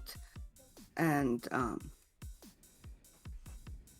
like the ones where it's like you're laughing for no fucking reason and stuff like that. Laughing, yeah, crying, hiccuping, sneezing, coughing, or otherwise things of what the fuck, this does not fit the situation. Like, someone could be saying, and I'm gonna put it this way, my dad died, and I'm gonna be sitting here fucking laughing. Yeah. That is not a normal response that I would tend to have that is not okay. I'm seizing, kind of thing. Does that? I'm Yeah, not saying yeah, literally someone's dead, but yeah, it's like the physical response, it makes no sense. Like, it's a physical response. It's not a emotional response, or like tears coming through your eyes when everyone's like crying for no reason, and you're not feeling anything sad or even like happy tears. You're feeling completely neutral, yet you're crying and like bawling your eyes out crying. something of that nature. It's not fun. But Yeah, then there's the unknown onset seizures. yeah. Which with those, it's your some part of your brain is causing something to happen, and it can be anywhere in the body, anywhere in the brain, emotional system.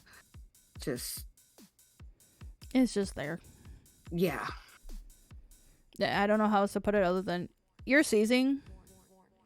It's just not basically what's the term I guess, or yeah, able to identify this specific term or region or actuality of the seizure, because there is a list, guys. There is a list of what, like 100 different types or more of yeah. different Like types of seizures. There's technically tons. mine are unknown, even though the types of seizures are focal and tonic-clonic.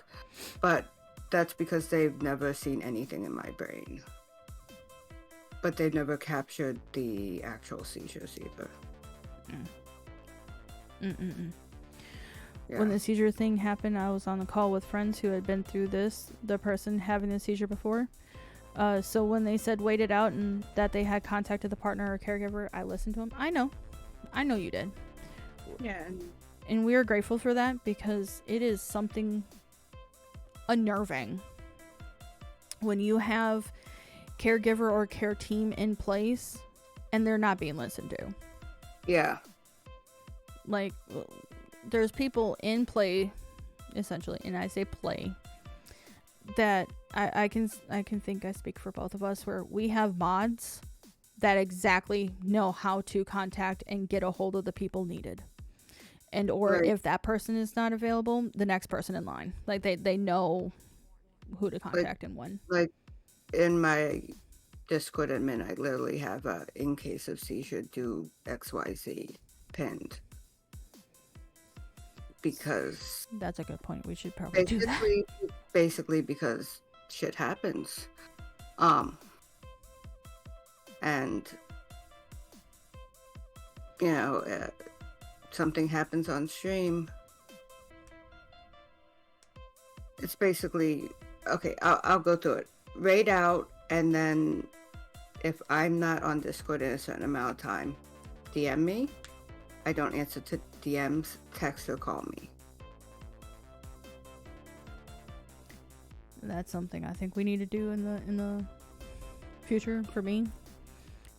Just because I do have a list of people who do have my cell phone number and has Angels, because let's face it, I may not answer. So it's one of those, if I am not responding, in get a hold of Angel kind of thing. Yeah. And like kind of go through and go, hey, if I am streaming, like you said, raid out, get mods can create the raid messages. Find someone, I don't care if it's Bimbo the Clown, send them to them. Get the chat away. Because even if stream's going on longer, I'll fix it in the editing shit. Yeah, and people will be somewhere else. Yep. To where two, get a hold of Angel. By any means necessary. There is quite a few people, I believe you have her number as well. I do. To where get a hold of XYZ. If like Angel's not answering, get a hold of, like, for example, for me, it'll be get a hold of Lily, get a hold of Nat, Jack, you know, like I have a list who have her cell phone number to directly call her. If she's not answering DMs, call her. Get a hold of these people to call her. But then we also, you know, like kind of going through. So that is definitely a great fucking plan. I made it remember that for later. Triggers. Common triggers. Okay. This one's a little bit more Obviously, difficult. obviously, this varies very much from person to person, but any kind of stimulant can be a trigger. And I say this with us both drinking coffee. Yup. And when I mean any kind of stimulant, I mean any kind of stimulant. So Even caffeine, guys. So like sodas. yeah, sodas. For me, the caffeine in sodas affects me far more than the caffeine in coffee. It does me as well. And I think there is a difference neurologically between synthetic caffeine and natural caffeine, but I I really would don't like know to what think so it is. because like coffees and teas, like when I It's not do drink tea, it's I'm naturally okay. occurring in those, but in Sodas, soda, fucking forget it. yeah, that's what. Yeah, Like I don't know what it yeah. is. So I It's like usually drink like my the brain, caffeine-free sodas, and I'm okay yeah, with. But yeah, my brain is fine with it in coffee and tea, but then I have a soda. It's like one, and my brain's like, nope, you we're don't not like, okay with this. I don't no, think so. Not today. yeah, but stress is a major fucking one. For me, particularly hormonal changes. I had my first tonic-clonic as I was going through puberty. And I'm more prone to right before I'm like at at my period. I know seizures also like seizure disorder versus actual epilepsy has different triggers, but I know for one Yeah. with us is the flashing lights. Yeah, like With flashing I'm lights, we both are like triggered by flashing lights, but we're we're triggered completely differently. different. Yeah, we're triggered differently, and I am less triggered than you are. Yeah, Mine's I'm a triggered mine's bitch. mine's specific colors, and yours is Mine is more on speed. yeah, Mine is specifically the speed. Now, yeah. colors I'm not specifically triggered by. It's any Mm-hmm. color, but with me it's the speed of them. Mm-hmm. Like for example, okay, this is gonna sound weird, but like like the lights that are now on the buses, Yes. how it goes do do do do do do do do do. I'm okay with that if it's during the day because the It's brightness of during the the day. day It's not as obvious with the sun. Yeah. versus at night. At night it is the worst time, so my blinds are closed, like Yeah. I am locked in, dude. Now if we are out at night, this is gonna sound weird, guys, but I have a sleep mask, like a blocking out sleep mask, like for people that sleep during the day.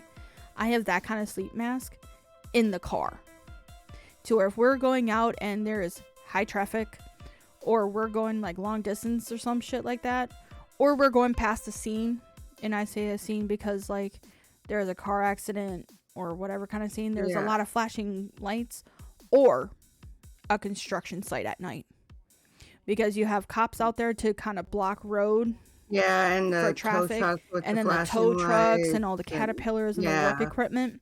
I have that sleep Mm-hmm. mask to where I can put it on, not with the glasses obviously, like I'll take my glasses off and put that sleep mask Yeah. on to help block out as much as I can, and then I have my hoodie Mm-hmm. and it goes or if I don't have my hoodie on, I'll stick it to my face, obviously to Yeah. where I can still breathe, but like I'll stick it to kind Yeah. of cover more of my face. Like for Yeah. And example, I had been with Angel and we were with a friend. Angel was not driving. We were with a friend. They got pulled over because like a tail light or something was out. Like it was something very minor. But I had my face like kind of all kinds of covered up. Cops immediately would think, "What are you hiding for? yeah. Who's back there?" Yeah. And I said, "Sir, my name is," and this is literally what I tell him. "Sir, my name is Ashley Traver. My date of birth is 5/19/1989. My last four social," and I'm not telling you that, Chad, I'm sorry, but I'll give them my last four social to where they can look me up in the system. Yeah. And But I tell them I am also epileptic and the lights are not okay for me. one of two things happen.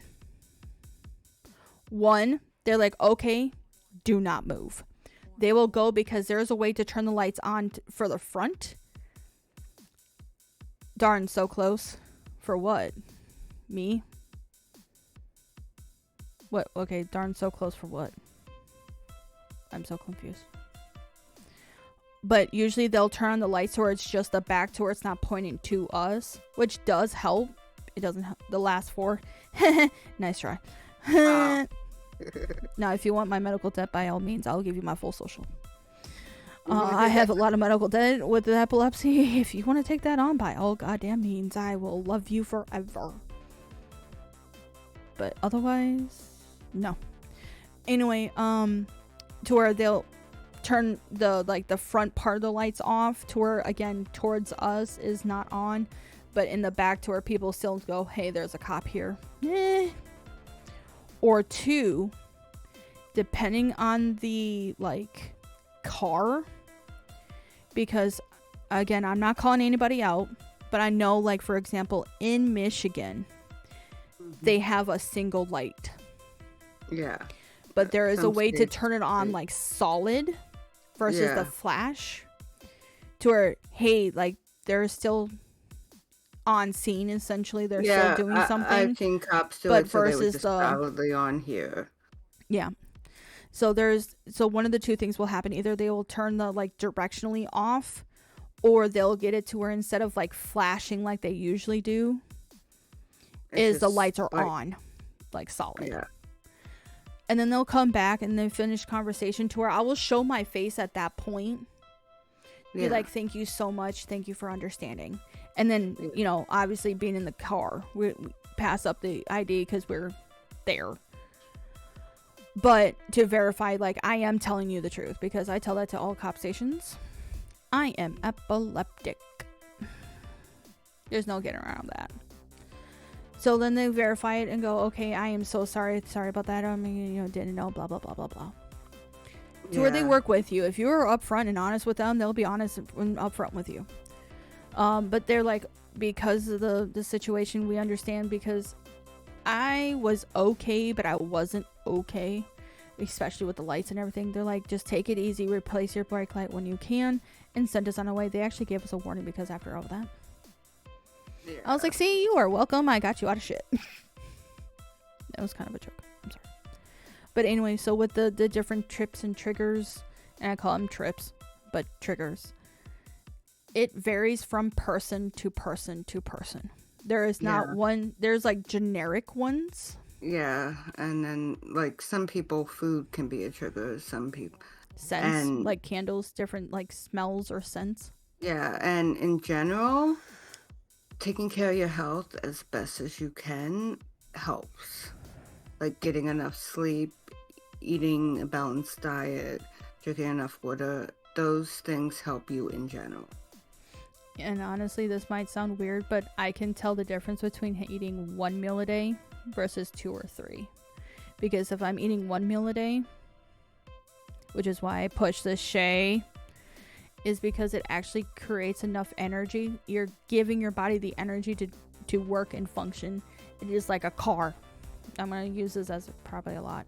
The body is like a car. All the parts have to be working in order for the car to go. So same thing with that. Food is the gas. You cannot expect your body to run without the fuel. So like a car, you have to continually put gas in the gas tank, right? With you eating one time a day, that's like putting, say, only a quarter of gas in there. A quarter tank of the gas.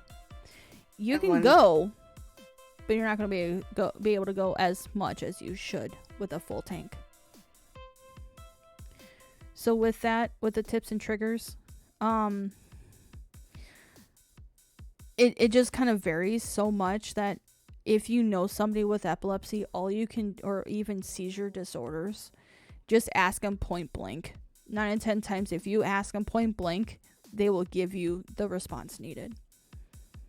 So like with me, and I say this with Love Chat, you can come at me later. There are games, quite a few games, I cannot play and should not play which is why I am very selective on the games that I do play.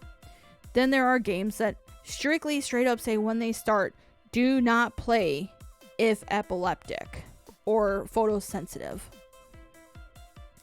I will ignore those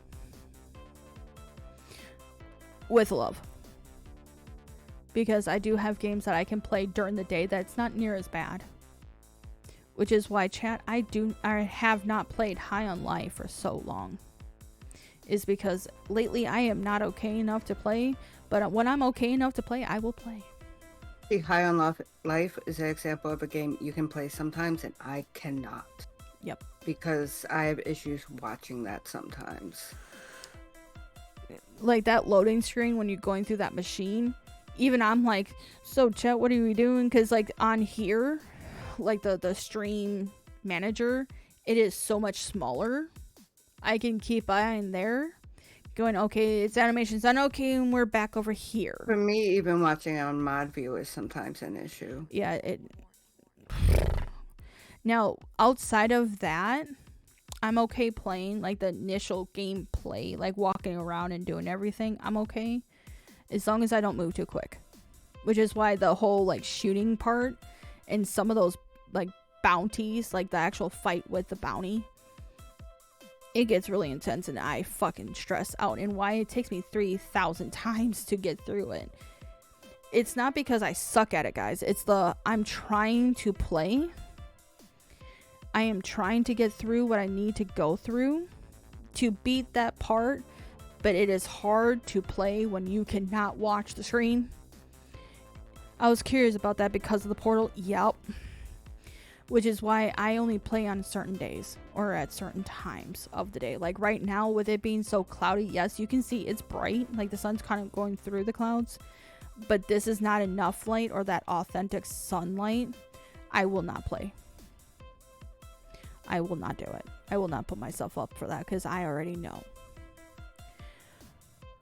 But then there's other games that is complete. Buddy, it's okay. We're fine. I'm not going to pet you with you growling like that, though. But with that, sorry, chat. With that, there are games like Call of Duty. I'm not even going to touch it. What was that other game that we were talking about for the Try Not to Seize challenge? Yes, and it was just a fun title. It was a clickbait. You mean potentially playing or potentially of like if we were truly going to do a Try Not to Seize challenge, avoid. You talked about Phasmo and I said was it Dishonor? No, it was oh my god, it's a super popular game, and this is one that Destiny? This is one that wasn't even like red and green, but I could not watch it.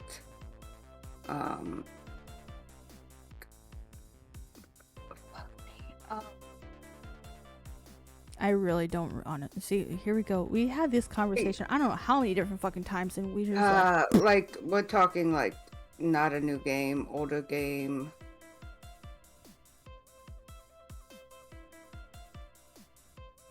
Bioshock, there it is. Yeah. And at least I was close with D's. It was a game I couldn't even watch, and we're talking like wasn't even like red, because you know how red and greens are more not good for me. It wasn't even those colors are flashing. It was just the level of it, like the sheer intensity. Yeah, that was too much for me. Which is why I'm very, and this is gonna sound really bad, Pokemon. I love me some Pokemon, guys. I grew up with Pokemon. Literally grew up with it. When it first came out, it was 95, I believe. 95 and 96. 94, yeah. 95, 96, somewhere in there. I was born. I was here. I was on this green earth. You were just the right age. To where it hooked, lying, and sunk me in. Yeah, with the early games when you were poisoned. Yeah, I played a those ton games? of I've played a ton of like Gen 3 and like Fire Red and stuff, and it's still like when you're even poisoned. Today's technology, like today's like Arceus, Also like the one Scarlet and Violet. It's the reason why I pushed through it as much as I did and I got done with it as quick as I did. I was 3. Thanks, Shay. We know you are of our age. So you understand when I say we've grown up with Pokemon. We know what to expect now because we know what happened then, so we know the patterns. Even then, Pokemon is too much for me at times. Even then, I can tell this, and I know this is an issue for you, Among Us. Among Us with the fucking lights going out or the like like alert, when the someone died reactor kind of and thing. shit, or when the reactor's called or whatever. It's too much. That's bad for me. Yeah. Even though I am not color specific, but it is too much for me to handle sometimes. Now, there's times where I'm like, yeah, I'm okay. I'll just power fucking through it. And after stream, I've got a migraine from hell. Yeah, and that, like, I see red when certain sounds, like the vacuum thing, and that's... vacuums get to my head. Same with there's a certain sound in Luigi's Mansion I can't take, and certain sounds that are frequent in EDM that my brain can't take. And that's kind of another one of the triggers, I guess. Yeah, certain sound, certain pitch. Triggered. Yeah. I've become more aware of this. Now, y'all, I'm not going to deny it. I am a techno head. I love me some good techno, some EDM, some bass. Okay. But I've had to stop and pull away from it, which breaks my heart. Because some of the sounds, the beats, the rhythm, that stuff that they put in them, I cannot handle. I physically cannot handle it because it hurts my brain, and my brain goes, this is not okay. Sees. It sucks. I am grateful my brain will see red and start to migraine before it gets to seizure, because that tells me this is not okay. Stop. Yeah, I'm it grateful. Does that for me. I'm grateful. I'm grateful my brain does that. It's like, okay, this is not okay. You're having a neurological reaction. Back the fuck away. Yeah, see, with me, it depends on the situation. Like High on Life, it'll do that for me. Like if I go through that portal thing too much, going one direction and then I'm like walking around, it'll give me like a little tinge of pain in like the back of my head. But then it's like, okay, never mind. It was just a one-time little thing. You stop doing it. We're okay now. If I, like the other day, that last time we played where I was like in and out, in and out, in and out. That was not okay. My brain was like, listen here, bitch. Shut down. Which is why I rated out as quickly as I did. I was like, all right, guys, we're done. Okay. Boop. Which is why I do what I do. And I do apologize. It does break my heart. But it's the reason why we do what we do. Okay. So also with that is warning signs. We've kind of already covered that. But one thing I will say is, at least for me, is that distant look where you can tell like my voice. Don't you dare apologize. No, the reason why I'm apologizing is not so much I am sorry I'm seizing part. It's the I do feel bad being a content creator and enjoying my time with everybody, because I do have to say I have grown to rather love streaming and hanging out with everybody. It does make me feel bad that I had to cut our time off and cut it short to listen, I can't, I'm sorry. Yeah, I'm the same way when it's like a health issue and I have to cut things short. Oh my god, I'm playing a game and an ad for a Seizure app popped up. Yes! But my thing is this. Okay. I don't mean to sound like I'm apologizing for something that I shouldn't have to apologize for. And that's something that I've come to learn is I'm not apologizing for the fact that I seize, and that you guys have to see that. It's I'm sorry I'm putting you into a situation that was not originally thought of, agreed upon, or put you into a seizure that could potential, or not put you into a seizure, but put you into a situation with my seizures that does not work out to the way I would hope. Like, I do not want to show you guys seizing, or that I'm seizing to you. Words are hard. But it is putting you guys in a situation that is not okay. Like, I do not want to put anybody in that situation that make them feel uncomfortable. I really hate having to show that to you guys. Though I'm kind of glad, being a content creator online, I can show you not all seizures are the same. It is not like one mold and one size fits all. Yeah. Because a lot of my seizures tend to be way fucking different than most. And when they say, oh, this is a seizure, they find the one that people are moving and flopping around as a typical sign, because that's the most universally seen ones. Yeah. Not all seizures are the same. Not all people with epilepsy are the same. And like, it's like people with any chronic condition, each is individual. The algorithm is algorithming. Yeah, like we're making a difference already, guys.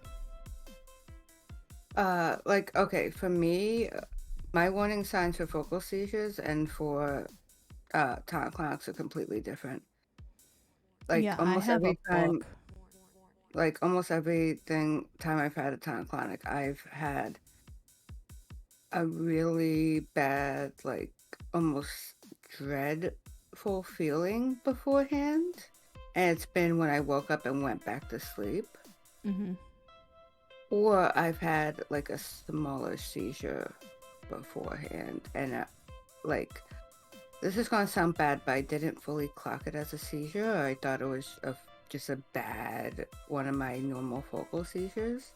Like, instead of just being my ankle, is my full leg or something like that. Like, there's always something before. Mm-hmm. But with the focal seizures, it's usually I wake up or I get scared.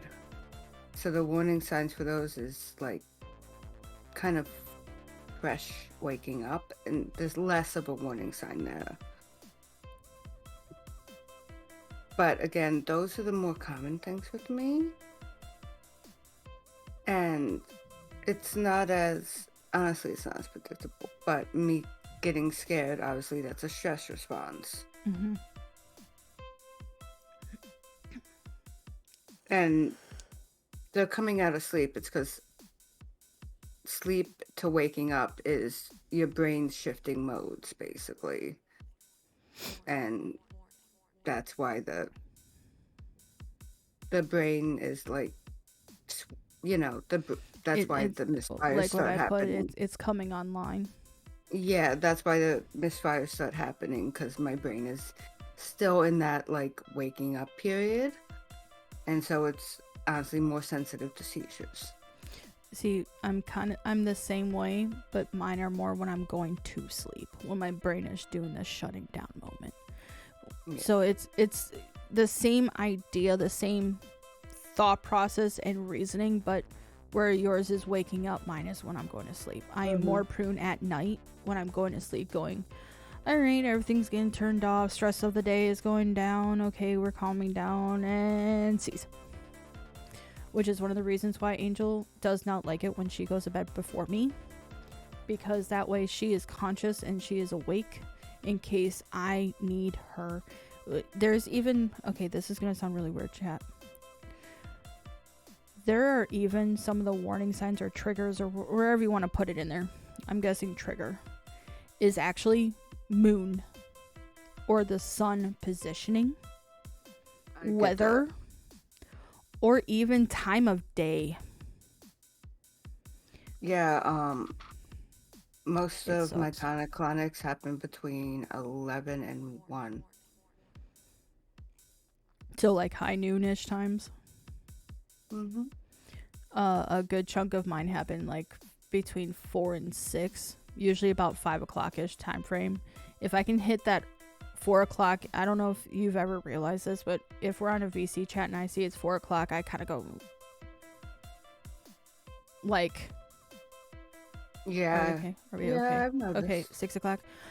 All right, we made it. All right. That makes sense. It's like dementia patients on the moon. Exactly. Yeah.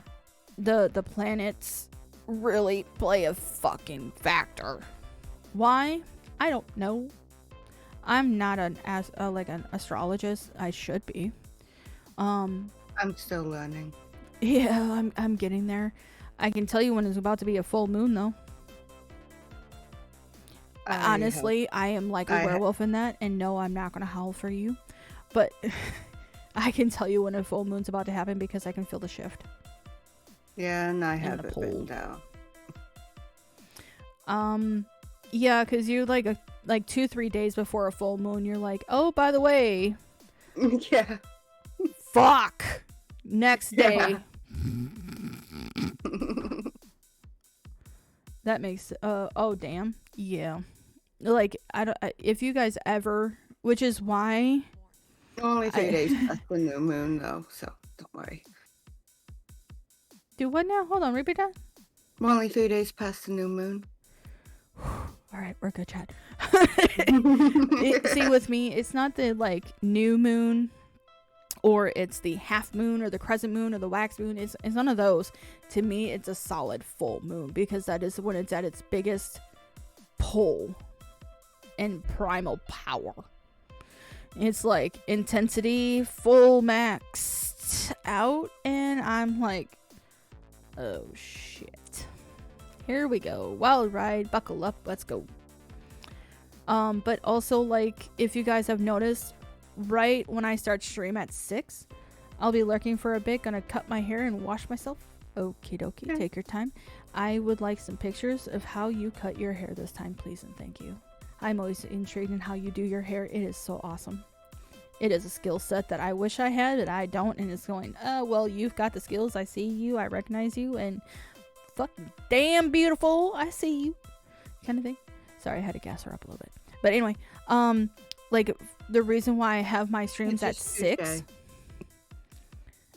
is because I try to make sure during that little time frame I'm okay. Which is why Saturdays I have the chill stream, and I'm okay with starting at 5 because the whole entire day I am so chilled out and I'm okay that starting a little bit sooner is okay.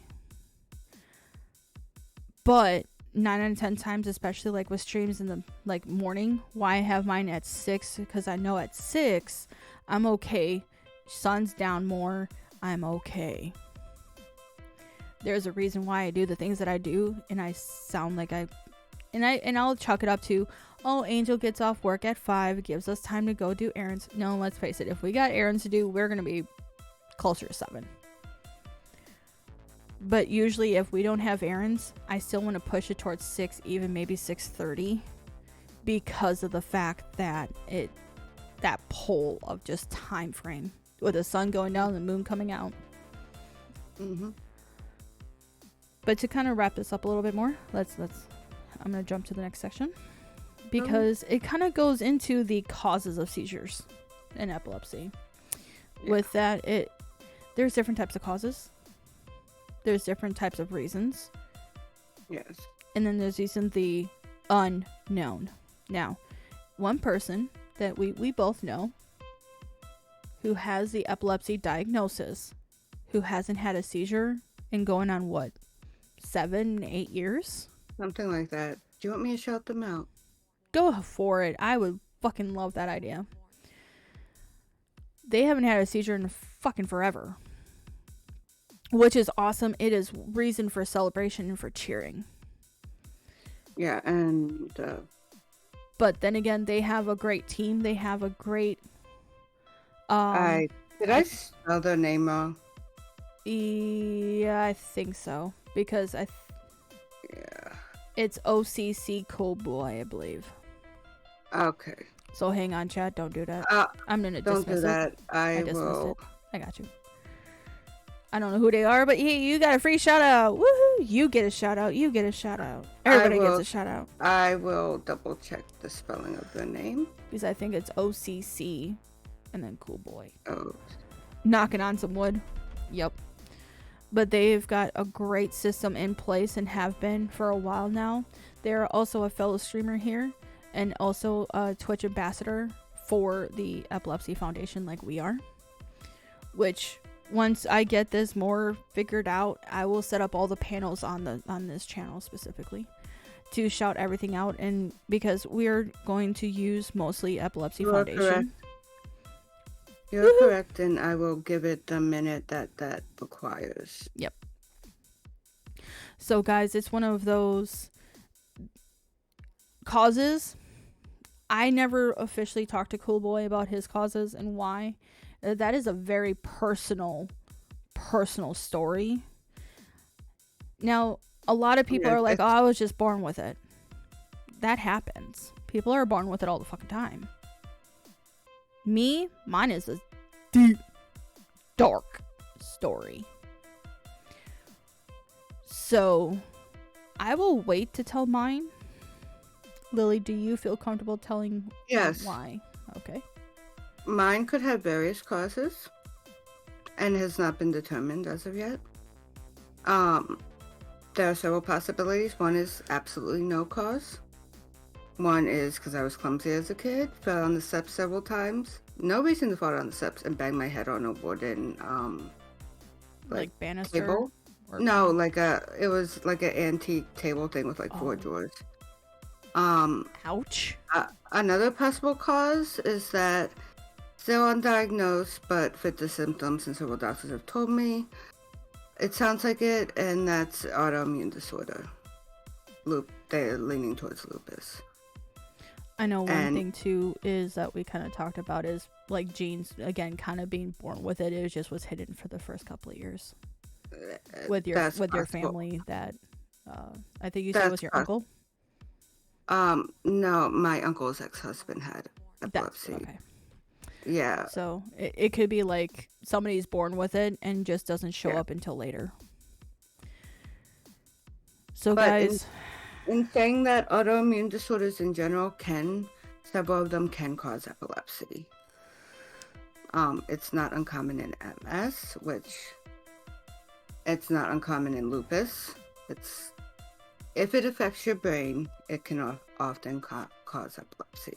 Which brings me on to one of the communities I am in with a fellow streamer. They have a member of their community whose father had some strokes. There it goes. Everybody, if you're not following Cool Boy, OCC Cool Boy, please do so. They are a great ambassador. So guys, here's the deal with that, okay? This particular member of this community, their dad had a stroke and developed seizures and was given the diagnosis of epilepsy. It is not something fun. It is not something I would wish on my worst enemy. It is not anything I would want anybody to go through. It is not fun. It is not safe. It is not anything to joke about. And the reason why I make a reference of that, I will tell you later. But with this particular reason, strokes, I believe it would be a heart attack, possibly. Strokes, heart problems. Even some cardiac or cardio, kind of where you cut off the lungs, essentially, or the oxygen can cause a shortage in the brain, which could cause seizures. When I was a baby, I stopped breathing several times and did have a seizure as a baby. So there's a lot of causes. Yeah, there's a lot of causes. The number one, breathing issues. Number one is because of head trauma or head injuries. Which brings me into my story and the reason why I go through what I go through. Which is why I'm going to say this. I love you. Buckle up. If this gets too triggering, I will not be upset. I will not take it offensively.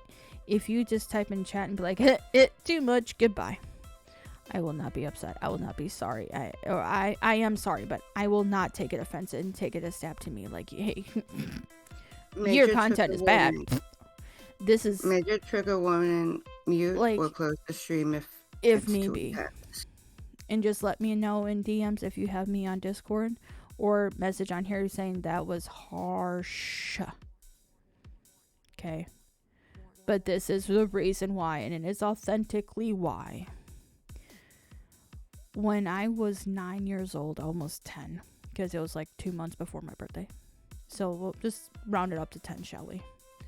When I was 10 years old, or almost 10, my mom was in a major car wreck. By major car wreck, she was in the car stuck, trapped for roughly 2 to 3 hours before someone found her. With this car wreck, she hit her head on the steering wheel and bounced around like a human pinball, from what I understand and what was told and explained to me as a kid.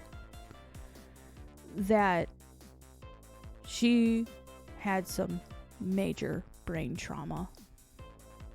She also had some brain damage because of how she hit her head. Way she was laying, there was blood coming out of her ear, which usually means there is some severe brain injury. With that, fast forward several years, and I mean several years, like 2 to 3 years.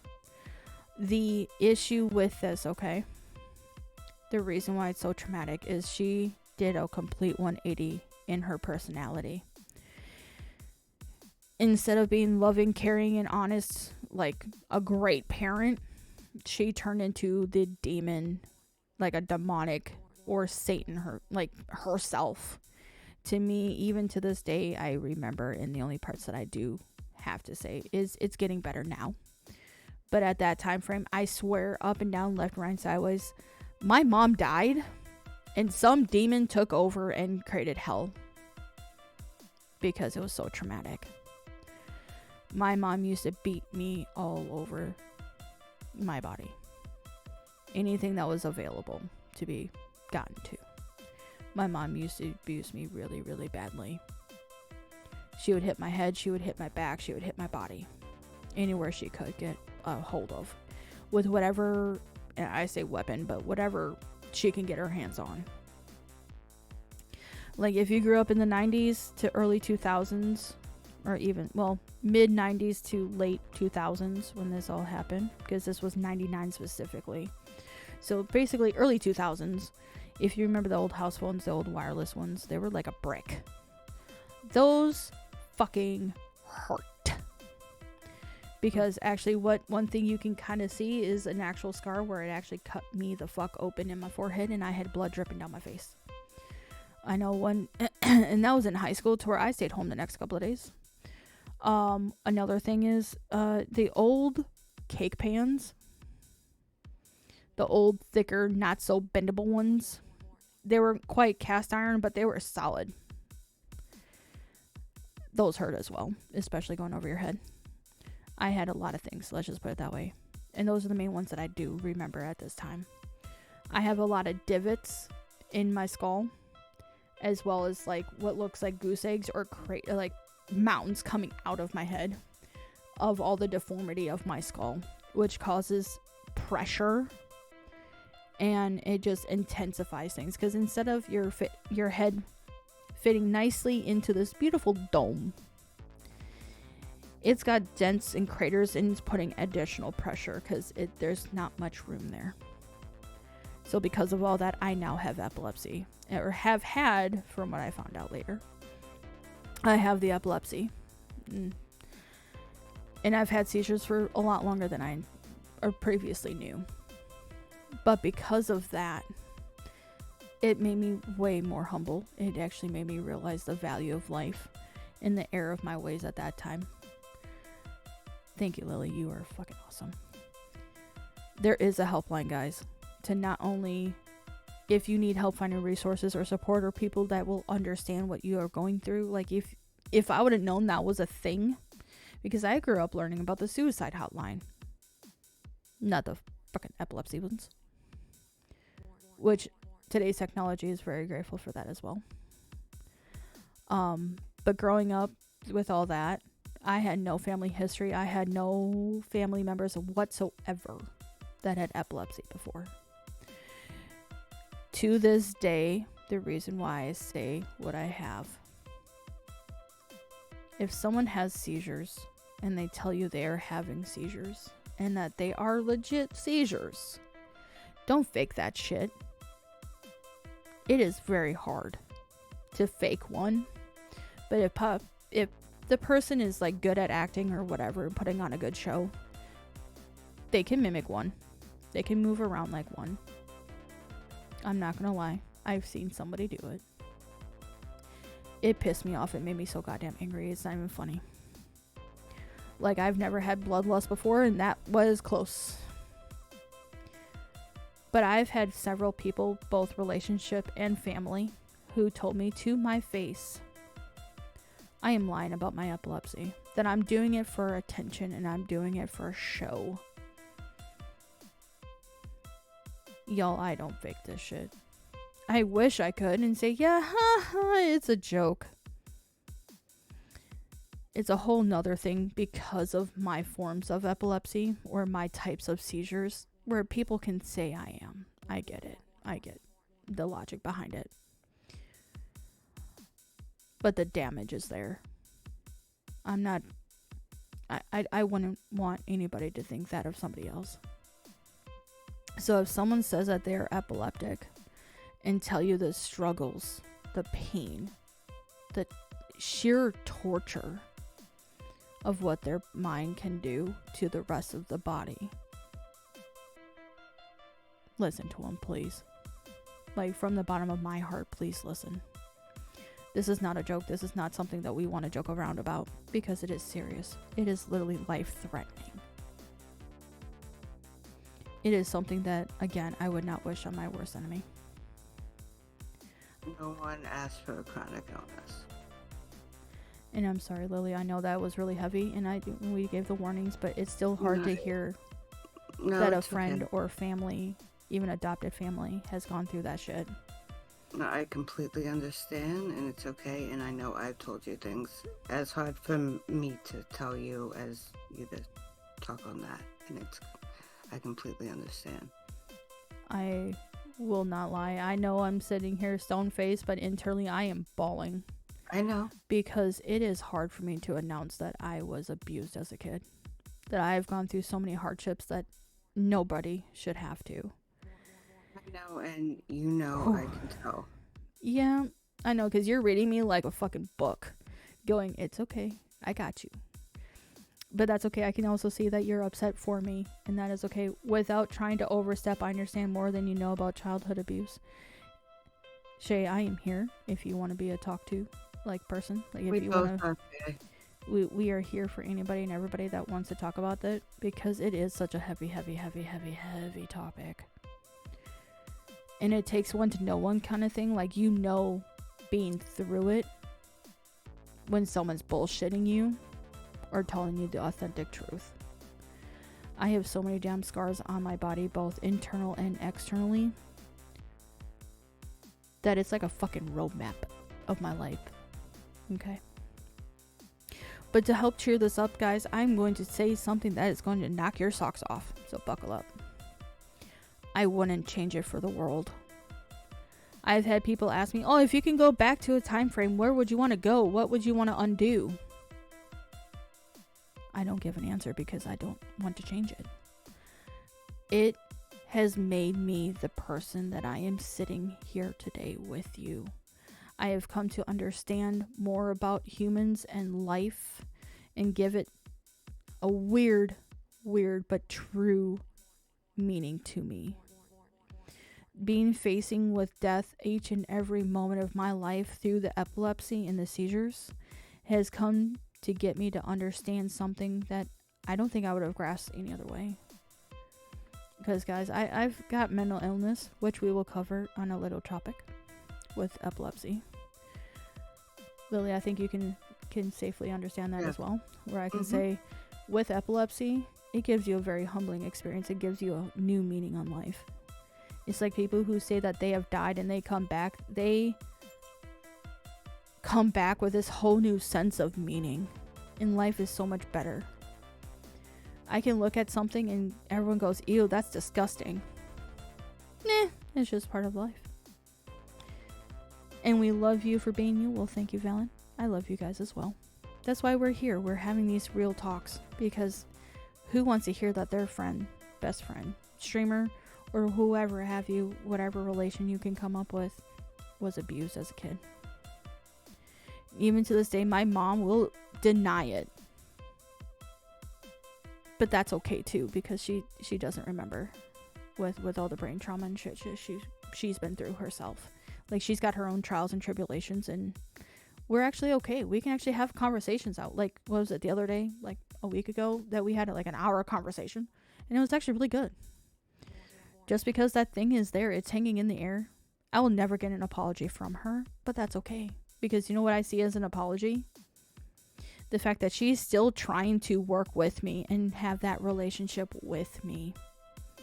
As well as, guys, with everybody knowing I am trans. Y'all, she's actually trying her best to remember that I like to be called he, him. And that I would be her son. And she is trying her best to keep that in her brain while talking to me. That's enough of a fucking apology for me. I don't know about anybody else, and I'm not going to push and prod for it, because I know it's not going to come. But at least she's trying to get my pronouns right. That's enough of a fucking apology for me. So, guys, with all of that, causes of epilepsy can be wide. It can be broad.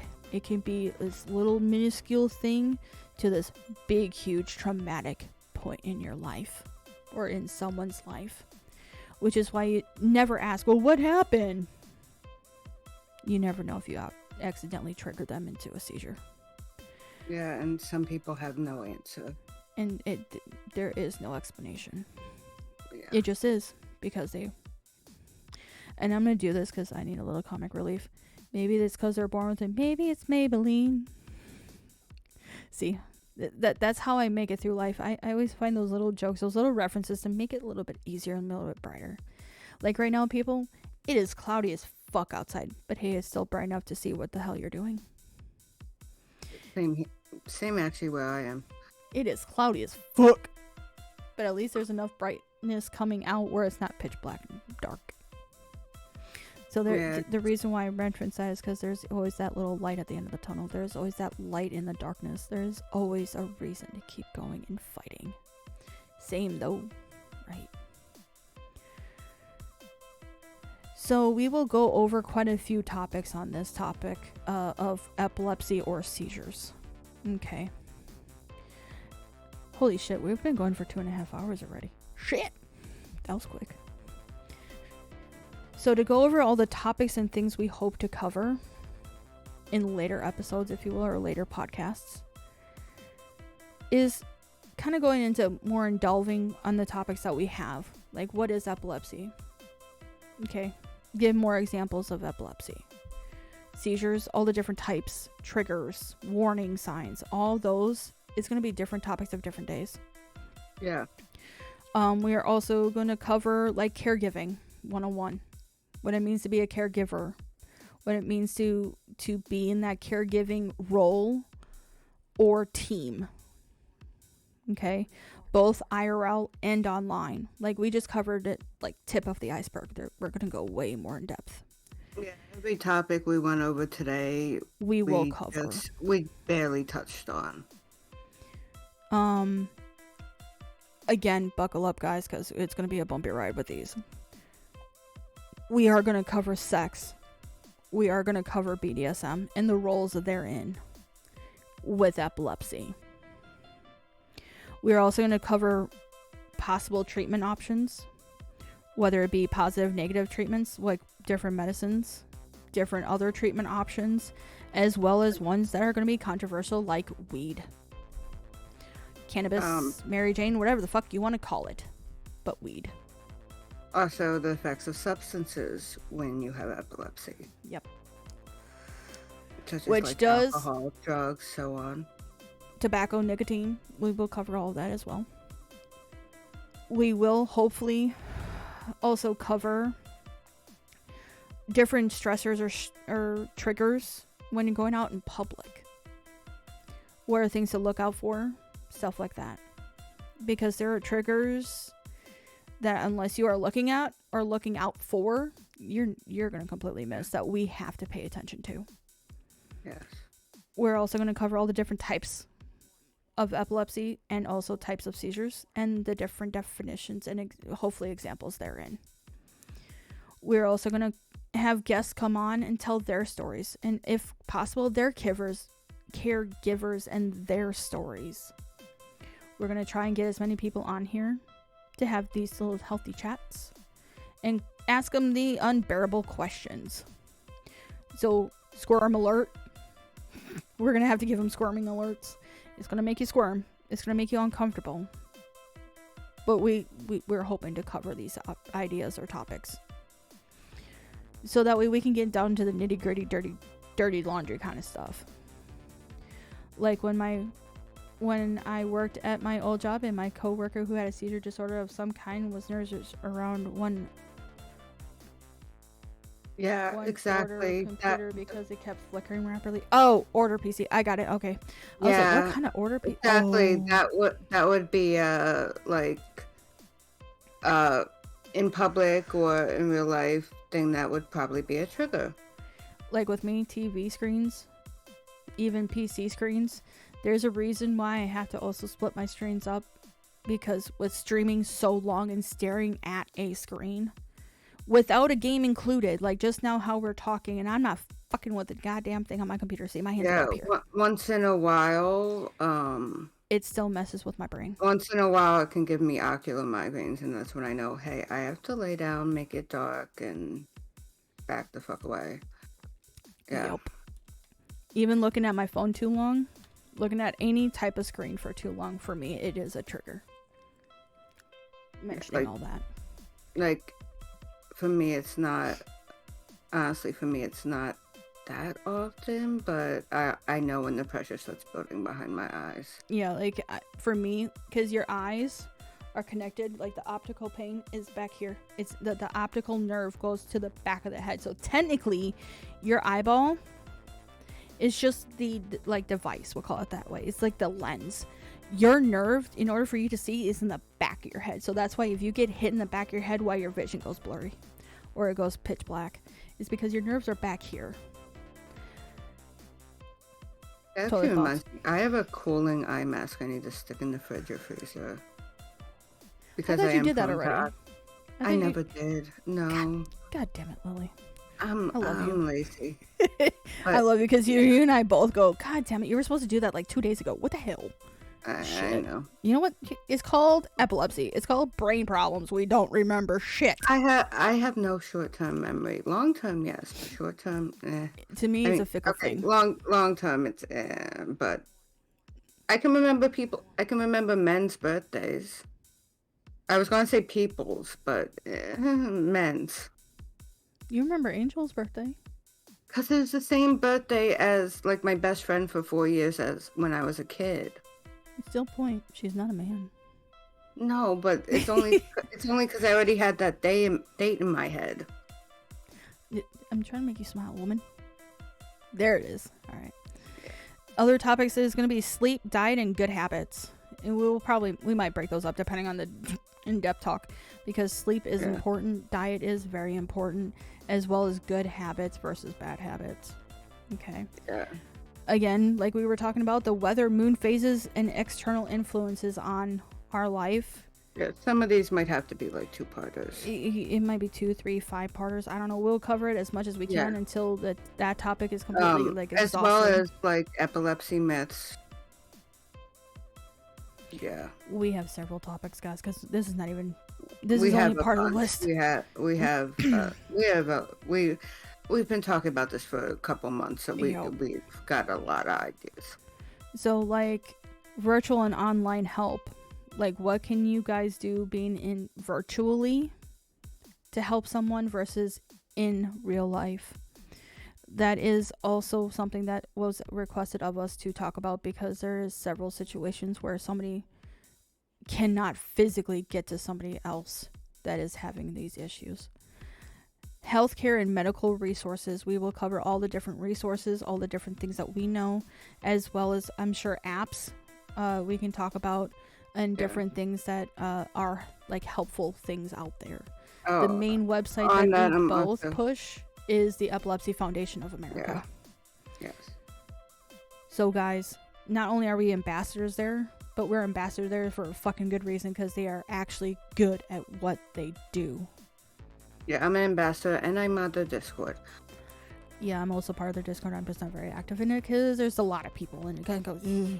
I'm more keep an eye type mod. I'm not a do it. You're lurking in the shadows, kind of ninja go. Yeah. So the point is, guys, if you want any information out there that we plan on giving, as well as other videos if we can find them, go to that site. Actually, let me pin the site just because I feel like it's necessary to keep it pinned. Now, if you pin it right now, will it stay pinned forever? Or is it just during the stream? No, I pinned it to my browser. Oh. I thought you meant on chat. And I'm like, well, because I seen where you can pin messages on chat. Yes, message can be pinned, but I pinned the site to my browser, so easy reference. Ah, gotcha. I mean, yeah, I can pin the message, but I mean, when we do these streams, I can bring up that command and pin. That's true. That is true. Just to follow up with the list and everything else like that. One thing I will say we are going to cover is mental health and epilepsy, because they go hand in hand. Yeah. Well, thank you, dear. Now, is that permanently, like? End the stream. So once end stream and then it goes bye-bye? Yeah, and then next epilepsy one I can bring up command and pin. Oh, okay, dokie. So guys, here's the deal with that, okay? We have a lot of topics that we are hoping to cover.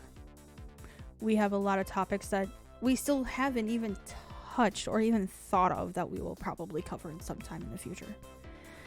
Now, we have a lot that we have gone over and will go over.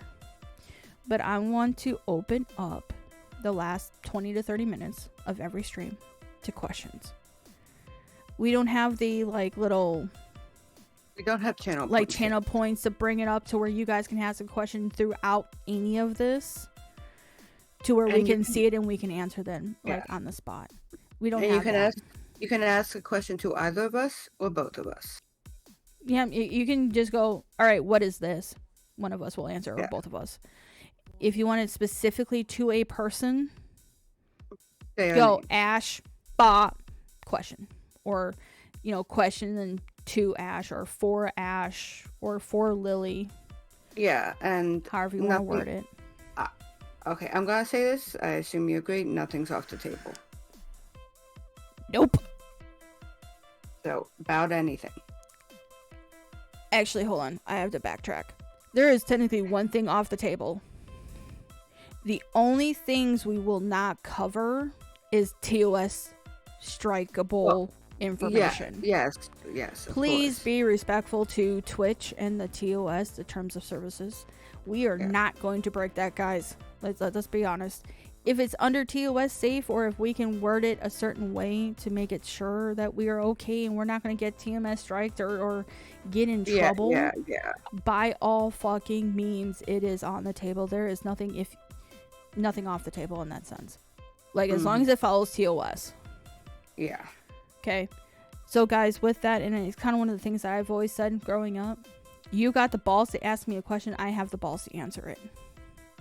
Meaning I will answer as truthful and as raw as I humanly possibly can. Now, I will alter it a little bit depending on age group, because there's some kids that ask me some very cringy worthy things, and I'm like, you are too young to know about that, but when you get older, come back.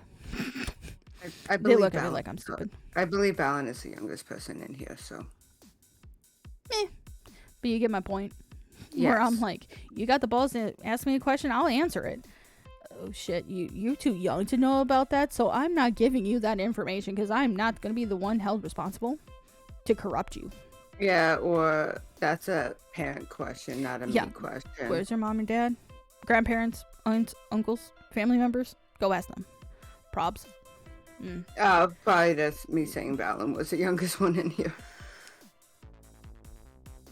But guys, any question at all, whatsoever, you guys can ask us to go over a certain something. You can ask us more in-depth questions about our stories and what we go through, about chips, triggers, stressors.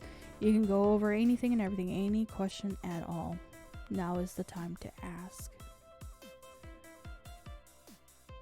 I feel like we talked their ear off and they're kind of numb. Possibly.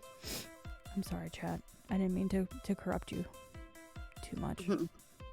That's for tonight. Tonight is going to be a lot of corruption. I am not held responsible.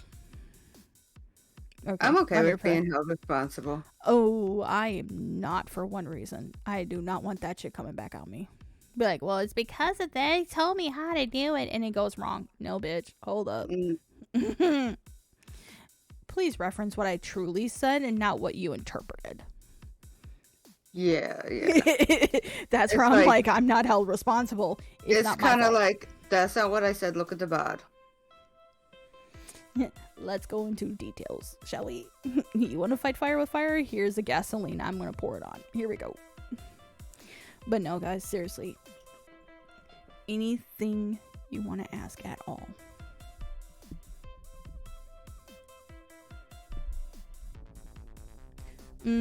Could I later get more information about that stuff?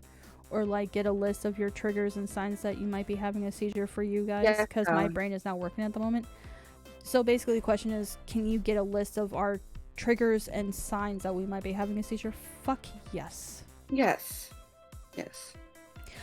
I actually have 4 pages in a notebook, like a normal size notebook. I have front and back 4 pages worth of information. Actually, that's something that we can put in the server too. Yes. Come to think about it. So what something I will do is I will put it somewhere in the help desk. I'll write it out on a notepad and then put it on there. Yeah. So we will pin that on there or put that in there in a channel. I want to be vigilant, especially as a brother friend. Oh, I appreciate you. You are awesome. I appreciate it. All the love. Because I am not gonna lie, it's scary as fuck to know that, oh, this person epileptic, but when you get into the nitty gritty details of it, it's scary, y'all. It is downright fucking scary. But that is why we're here. That is why we're here talking about it. This is what we needed to do because Shay and her beautiful company and community that she had on one of her streams are the reason why I came up with this idea. Because there was a situation that I was telling you about earlier with a different community, and I felt guilty because I did not get to them in, I thought, a timely manner. They needed that information really quickly. I gave it to them within like 2 weeks later, and I was like, ah, shit, a lot can happen in 2 weeks. I know what time can do to somebody. Fuck. And I felt really guilty, so I went on to Shay's stream, and her community was like, well, yeah, this is great information. Like, I wish I had that information. What kind of information can you give? And I'm like, light bulb, quoting Gru, to where I was like, oh, I got this. It's time to take my ambassador status, if you will, and make it a thing. Let's make it a thing. We're gonna do a thing. Lily, I need help. You want to help me do this thing? And here we are.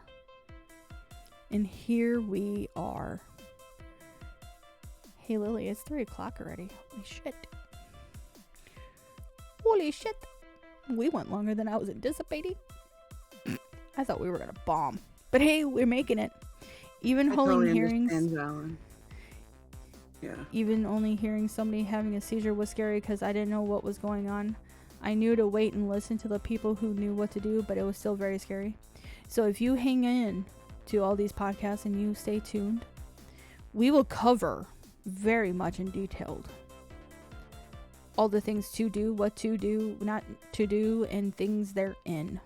We're going to cover a lot of that topics, conversations, and things needed to know. It's just today is more of the first ever stream day for the podcast. So we wanted to get the basics out there as quickly as we could.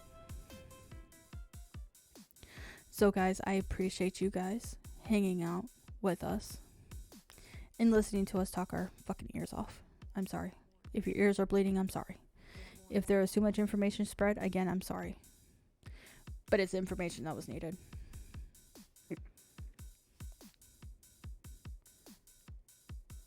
So with that said, I guess, if nobody has a question otherwise, any other questions? I think we're safe to call it then, huh? Yeah, I think so. Because we do have a stream planned here in a couple hours, guys. We are going to be talking about things that nobody else will. Or it's, everybody talks about it, just not forthright. Meaning, guys, the next stream coming up is going to be about different lifestyle things, about BDSM, and about other fucking things that everybody knows about, because let's face it, we all know about sex. We all know about BDSM. We all know about kinks and tricks and things under the fucking moon. We all know people get freaky. We're going to start uncovering some information about things about that, because there's things that people need to know, and start going, I think I know. No, bitch, you don't. Quit guessing. People have general ideas, but a lot of people don't actually think about. Or when they hear the word dom, Yeah. they immediately think of this aggressive, big, put your foot down person.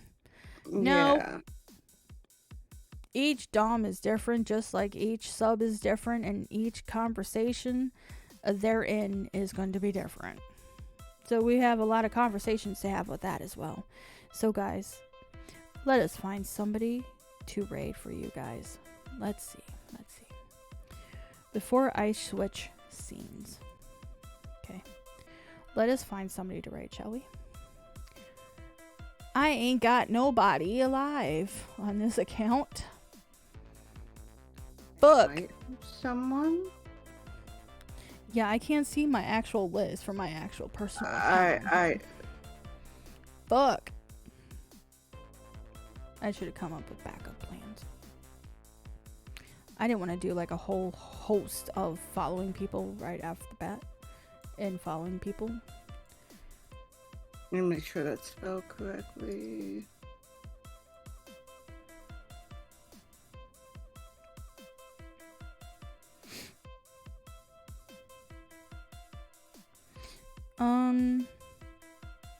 We did the So It Begins, by the way, while we're doing this.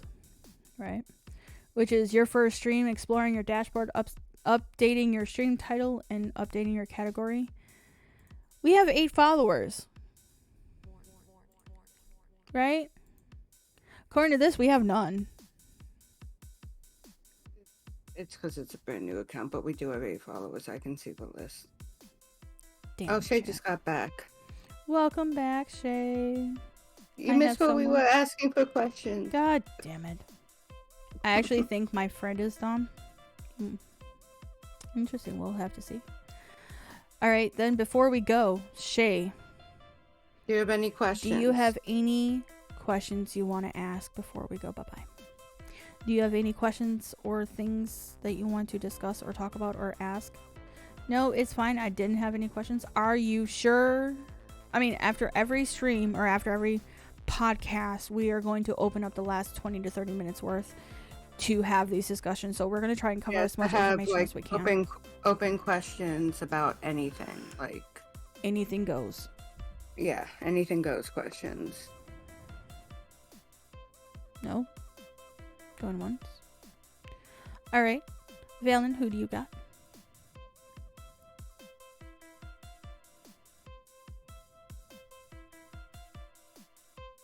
Nope. Okay.